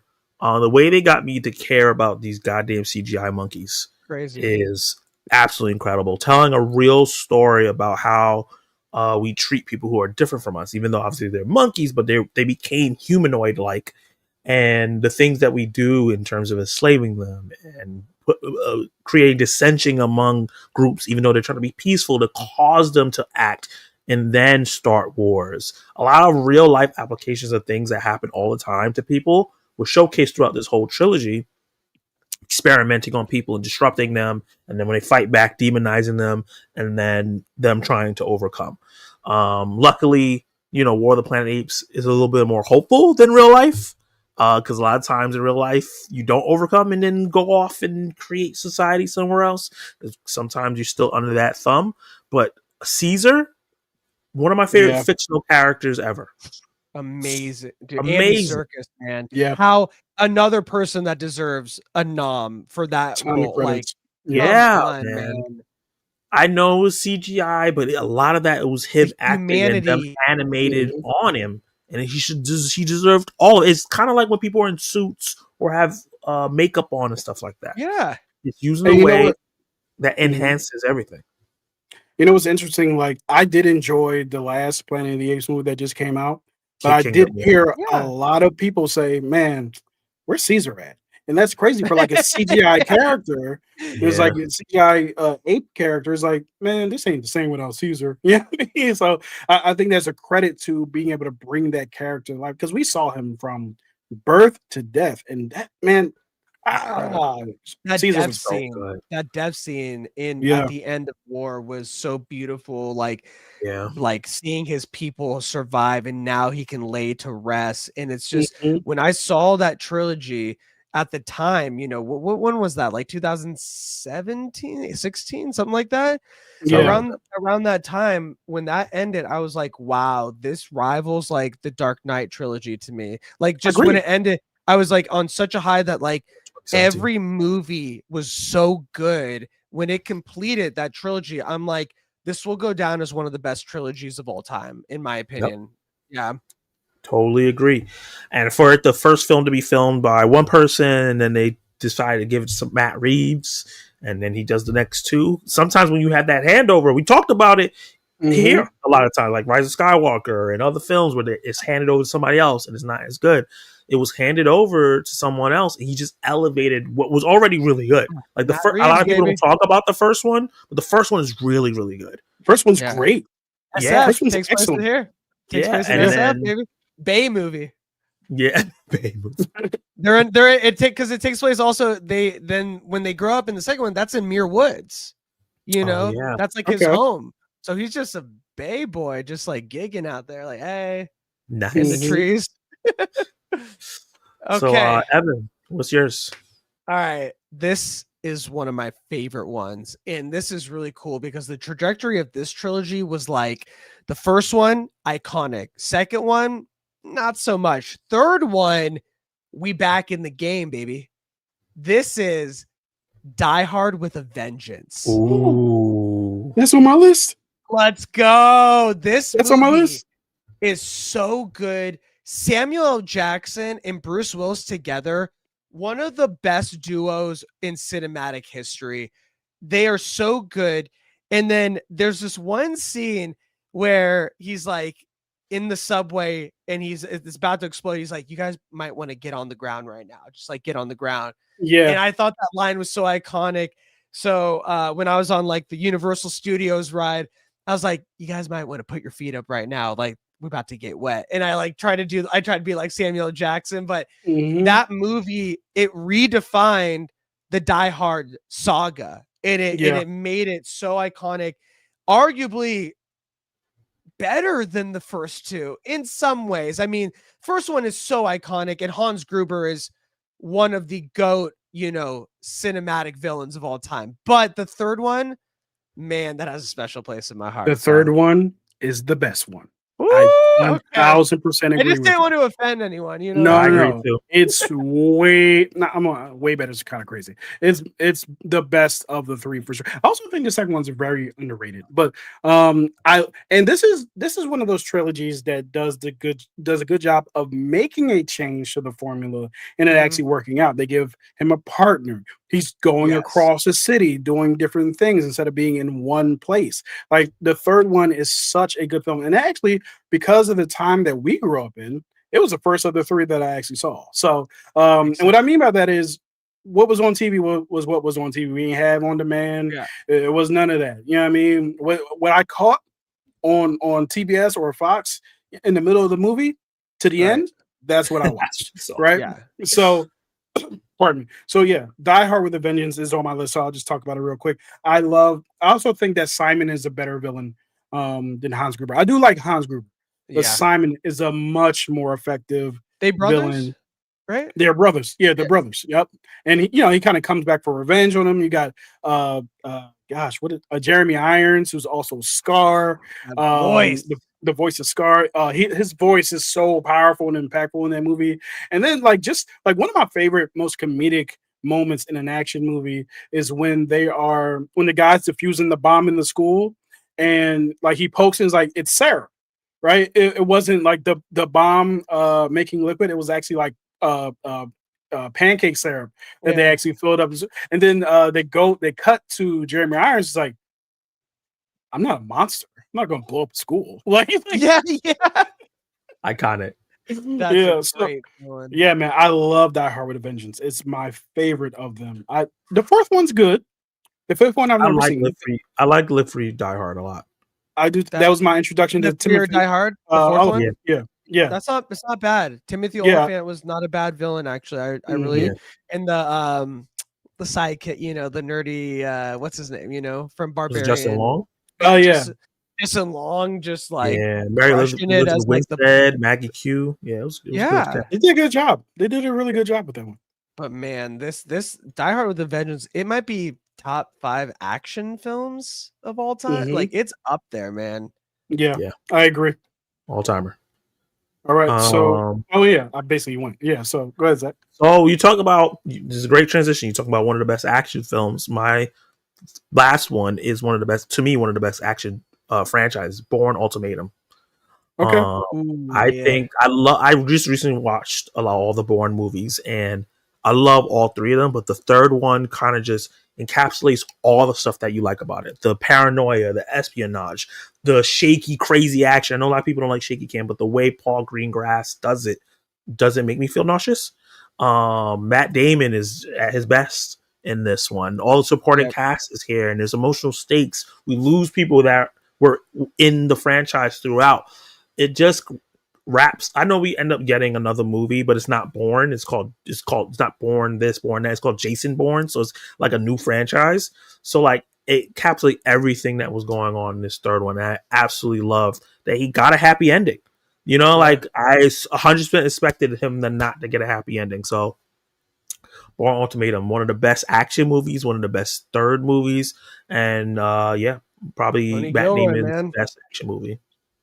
Tony Gilroy wrote the script, bro. Yeah, Emmy winner from Andor, baby, season 2.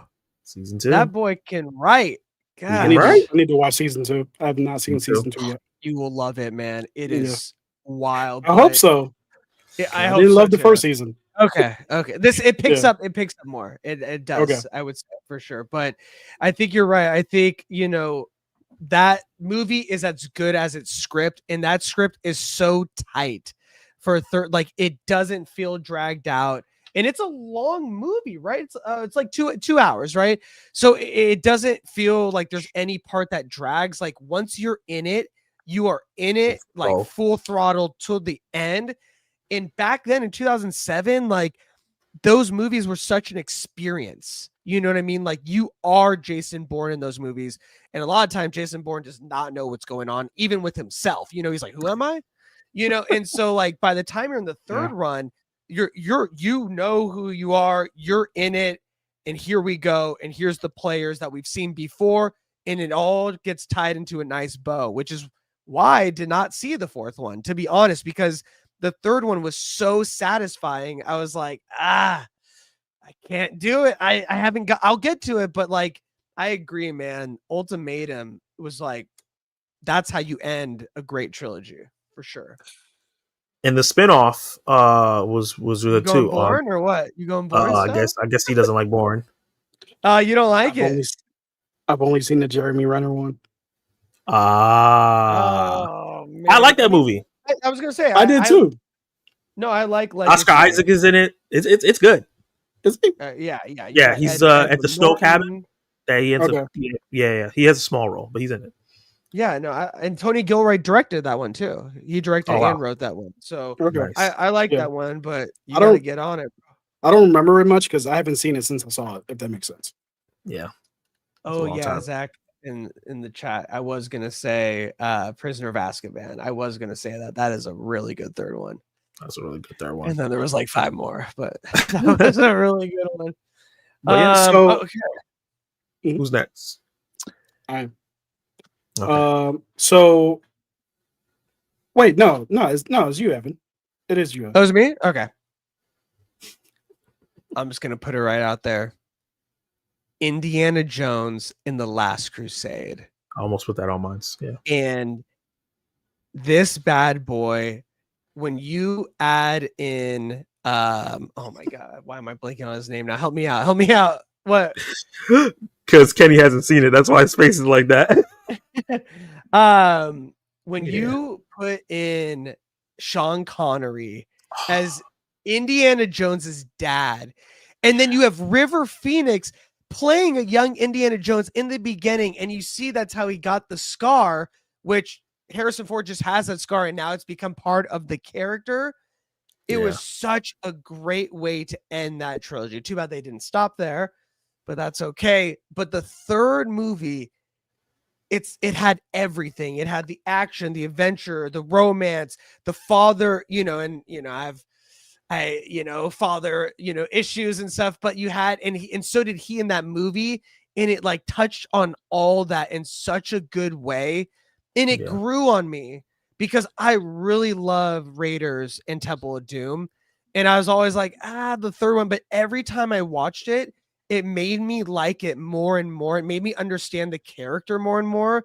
And I thought it was just such a good third in the trilogy. Kenny, did you not see it? No? I've seen Crystal Skull. I like that one, actually. I do too.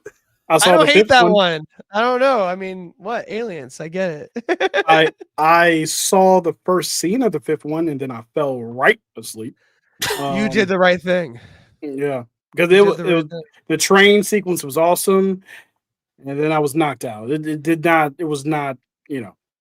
But Indiana Jones is one of those franchises I do plan on knocking out. There's a couple that have been mentioned. I'm like, I haven't seen that. I have not seen a Taken movie. Have not seen Indiana Jones. Have not seen the first 3. I have not seen the first 3 Bourne movies. So I mean, there's a few I need to knock off. That's good though. That's Yeah. good. Like sometimes when you get to watch it for the first time now as an adult, when you can really comprehend the movie, I get jealous because I'm like, dang, I wish my first time was when I like actually knew movies or what to or appreciate it more. You know what I mean? Back then, you're just like, woo, we're on a train. Let's go, baby. Where's the whip? You know? Yeah, Yeah. I This agree. is actually not a bad idea. Evan, Ooh. I'll talk to you about my unseen movie marathon series that I do after this, but it might be a good idea to pivot to like franchises instead Yeah. of like just year by year. But That's good. Yeah. yeah. So my number 3 is one that I'm still questioning right now because I have an honorable mentions of threes that Mhm. is long as hell, which is much longer than I thought it would be. But I am going to go with it. It's Spider-Man: No Way Home. Spider-Man: No Mm, Way Home is the perfect culmination of a story of Peter Parker, of Tom Holland's Peter Parker, actually becoming Spider-Man. He had this training wheels phase, right? He went through a bunch of different trials and tribulations through the first one, through space, fighting space gods, and then coming back and going back in time, and then dealing with the second one with Mysterio. But then the third one is absolutely perfect. And the thing for me, the reason why I love it so much is because yes, it does have Andrew Garfield and it does have Tobey Maguire Spider-Man, and they're in this film, Right. but they're not cameos. They are legitimately a part of the story. They didn't mm, just show their faces and say, "Hey, let me give you a piece of wisdom and advice so you can go on about your way." No, they didn't do that. They Right. brought back the best villain, the best Spider-Man villain of the movie franchise. yep. They brought actually the best two, really, when you think about it, with Doctor Doc Ock Yep. and Green Goblin, and then the fight between Tom and Green Goblin And in then that hotel room when yeah. he's punching him and Norman is just laughing in his face and he power bombs him through the floor. I was like losing my mind because I've never saw Spider-Man fight like that because he's never had a situation in which he had to fight someone like that because Yep. who was just like going toe to toe with him like, oh, I've dealt with Spider-Man before. Like, what is this? They reformed and they redeemed Jamie Foxx's Electro in that. And then speaking of which, it's the best use of Spider Sense I've ever seen. Oh When my gosh. everything goes quiet, he's like, wait, Something's and then off. Yeah. he picks out Norman. It was absolutely perfect. And then that final battle is amazing. The final battle is amazing. They have their little banter back and forth and everything like that. But the thing I love the most about it is that after Goblin kills Aunt May, which is a decision. Goblin kills Aunt May, and Tom Holland Spider Man. He's about to kill Green Goblin, Right. and Tobey Maguire Spider-Man catches the glider, and he doesn't say a word. He just looks at him in his face, and it's just like his old head is just communicating to him, you don't want to do this. This is not who you want to be. And he puts it down, and then oh, quick story, very fast, very quick. I was walking to the theater to see this movie for the first time. Had my earphones in. I said, you know what? I'm going to play my earphones loud because I know people like to talk and spoil things. So I had Knuck If You Buck on very loud, and the song starts fading out and going off. And then a young man says, "Man, it sucked that Tom Holland, not Tom Holland, that Tobey Maguire died. Why would they do that?" He yelled it in the theater, Just messing with people or just some messing shit. with people. So I'm That's watching whack. this entire movie thinking that Tobey Maguire dies. So when he gets stabbed in the side by Green Goblin, I'm like, This is it. "This is it. Can't believe it." So yeah, that's why I don't like children. No, but I'm joking. I love children, actually. But yeah, so No Way Home Man. is just incredible. The fact that they were able to Daredevil's in it, the fact that they were able to pull that off is absolutely amazing. And I love that you have these iconic Spider-Man that come before, but it never takes away from Tom Holland's story. It actually Yep. contributes more And to it. And that's how you do the multiverse. If you Yep. need an example, it is right there. And man, I totally agree. Why is it not on Disney Plus? You got the other two on there. Yeah. God, I watched Far From Home like 60 times this year. I can't watch No Way Home. Yeah, man. But yeah, man, it's a perfect conclusion to the trilogy. And it's also another one of those trilogies. It's like whoop, up, down, and back up. But But you, yeah, you don't like Far From Home. I like the second half of Far From Home after Mysterio's revealed to be Mysterio, because the first half they playing in my face. They acting like I didn't watch the '90s cartoon and don't know who Quentin Beck is. Oh, I'm the good guy. Ooh, nothing nefarious going on here. I'm going to help you, and I'm just sitting here waiting, like, please, just turn, man. Like, we know who he is. Yeah, we know who you are. Like, just you know just who do you it. are, dude. This the thing. You're doing the thing, right? But as soon as like they discover who he is, and that fight with him versus Mysterio in whatever parking structure train, he's always getting hit by a train for some reason. That was like great. it was absolutely incredible. And then the final fight was actually incredible as well. And they had really good emotional moments from Tom Holland when he was, crying and talk about Tony and stuff like that. Lots of good stuff. So yeah, man. With that being said, I know I just saw a private message from Zach. I know exactly what it says without looking at it. So I'm going to go through my honorable mentions, which are Kung Fu Panda 3, Creed 3, Logan, Star Trek Beyond, Return of the Jedi, War for the Planet of the Apes, Infinity War, Mission Impossible 3, and Toy Story 3. Nice. And I would say John Wick, Parabellum. Oh yeah. That's really, that's a good really one. Good. And you said Mission Impossible 3. Yeah. Mm-hmm. Yeah, completely revitalized the entire franchise. Absolutely. But guys, this was a phenomenal conversation. I had so much fun. Obviously, what we got to do is single out Evan, and you talk about what you doing. What's your channel? Introduce yourself. Well, you guys, I'm Evan, and you can find me on the Evan Edition on YouTube, Instagram, and TikTok. I mean, Zach is on it every other Sunday, but the thing that I love about my channel, and it's very similar in the sense that, we talk about the stuff that we love, namely, things in the news that we see when it comes to movies, TV show, comic book stuff like that. But the thing that I love about it is you don't have to always agree. As long as you're respectful, there is always good conversation to be had. And that's the best part about this stuff, is that it is all subjective. It all hits you differently. And when you have these conversations, it will open up your mind to something that you might have never even considered. And that's the best part about geeking out with people and keeping it respectful. So that's pretty much what my show's about, my community's about. We do it pretty much once a week. And then I put out shorts and stuff from it that you guys can check out. But yeah, come join and come see me and Zach. And then I'm trying to get Kenny on there too. Trying to maybe get Zach in the chat on there as well. So I think it's always great when you have like-minded people to geek out with. Like-minded doesn't mean that you agree. Like-minded means that we all love this stuff and we love to geek out and talk about it. So yeah, check me out. The Evan Edition. Great stuff. Woo! Great guy. One of the best theme musics in the YouTube game right now. I'll be bopping every time I hear it. The Evan Edition. Let's single out Kenny Sparkleson Jr. the third. Hello. My name is Kenny Sparks. I review movies, and sometimes I post those reviews after I edit them.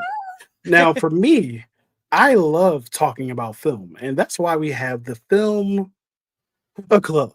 And in this film club, we like to dissect movies while having fun. We have Zach, who is the analyst. We have me, who is the ADHD tangent waiting to happen. So when you guys come and spend time with us, we want you to know that we are spending time with you as well. Come and join us. Be cool. Be black if you are. And that's how you know you got soul. Anyway, so yeah, I got a few things coming out. Hopefully, I got my Tron review finally coming out tomorrow, hopefully. And yeah, man, I had a great time with you guys. Can't wait to get on the Evan Edition. Love having him as a guest. The next time he comes on, we need to do Meet the Movie Tubers as well as Zach's show, which name I'm forgetting right now. I apologize, Zach. Don't kill me. And take me off camera and single out Zach. Oops. Oops. Whoops. Yeah, there we go. Here I am. I'm Zach of Zach Attack Reviews, host of this show. This is live streaming on my channel. I talk about movies every day week with you guys. Movie reviews of films that haven't come out yet, films that come out every week. Smaller indie films like After the Hunt, bigger films like Black Phone 2, and I'm going to go be seeing Begonia on Thursday. Hopefully get a review out for that. I'm going to be going to see Shelby Oaks because I'm super excited to check that film out because Chris Stuckman inspired me to do this. So to see his first feature film, I'm really, really excited about. And I might go see Springsteen with my mama because, she thought Jeremy Allen was cute and she likes Bruce Springsteen. So we might be going watching that. So look out for reviews for that. Also, we're going to be doing a spoiler review for Shelby Oaks next week on Film Club. And also we just made, or not just made, but recently made an Instagram, Threads, and other social media where you can follow us, and we'll be posting funny clips from our videos and just different takes that we have. So come along for the journey and join the network. Glad to have you here. Oh, I was like, why is not minimizing? Why am I the only one? Ooh. All right. No more technical issues. Thank you so much for having me, you guys. This was so fun, and yeah, I love geeking out with you guys. This stuff is the best to talk about, and you're making me go to the theater even more, and that's never a bad thing. Yes. ever. But yeah, you guys are awesome. You guys are worth me watching the Warriors game on my phone. No, I wasn't doing that. I told my wife, I'm like, nah, I can't have it on my phone. I am disrespecting Kenny and Zach like that. Or am I? No, I'm just kidding. No. But yeah, thanks everybody that was in the chat. As always, thank everybody that's on this list for jumping into the chat all the time. And we will see you guys next time.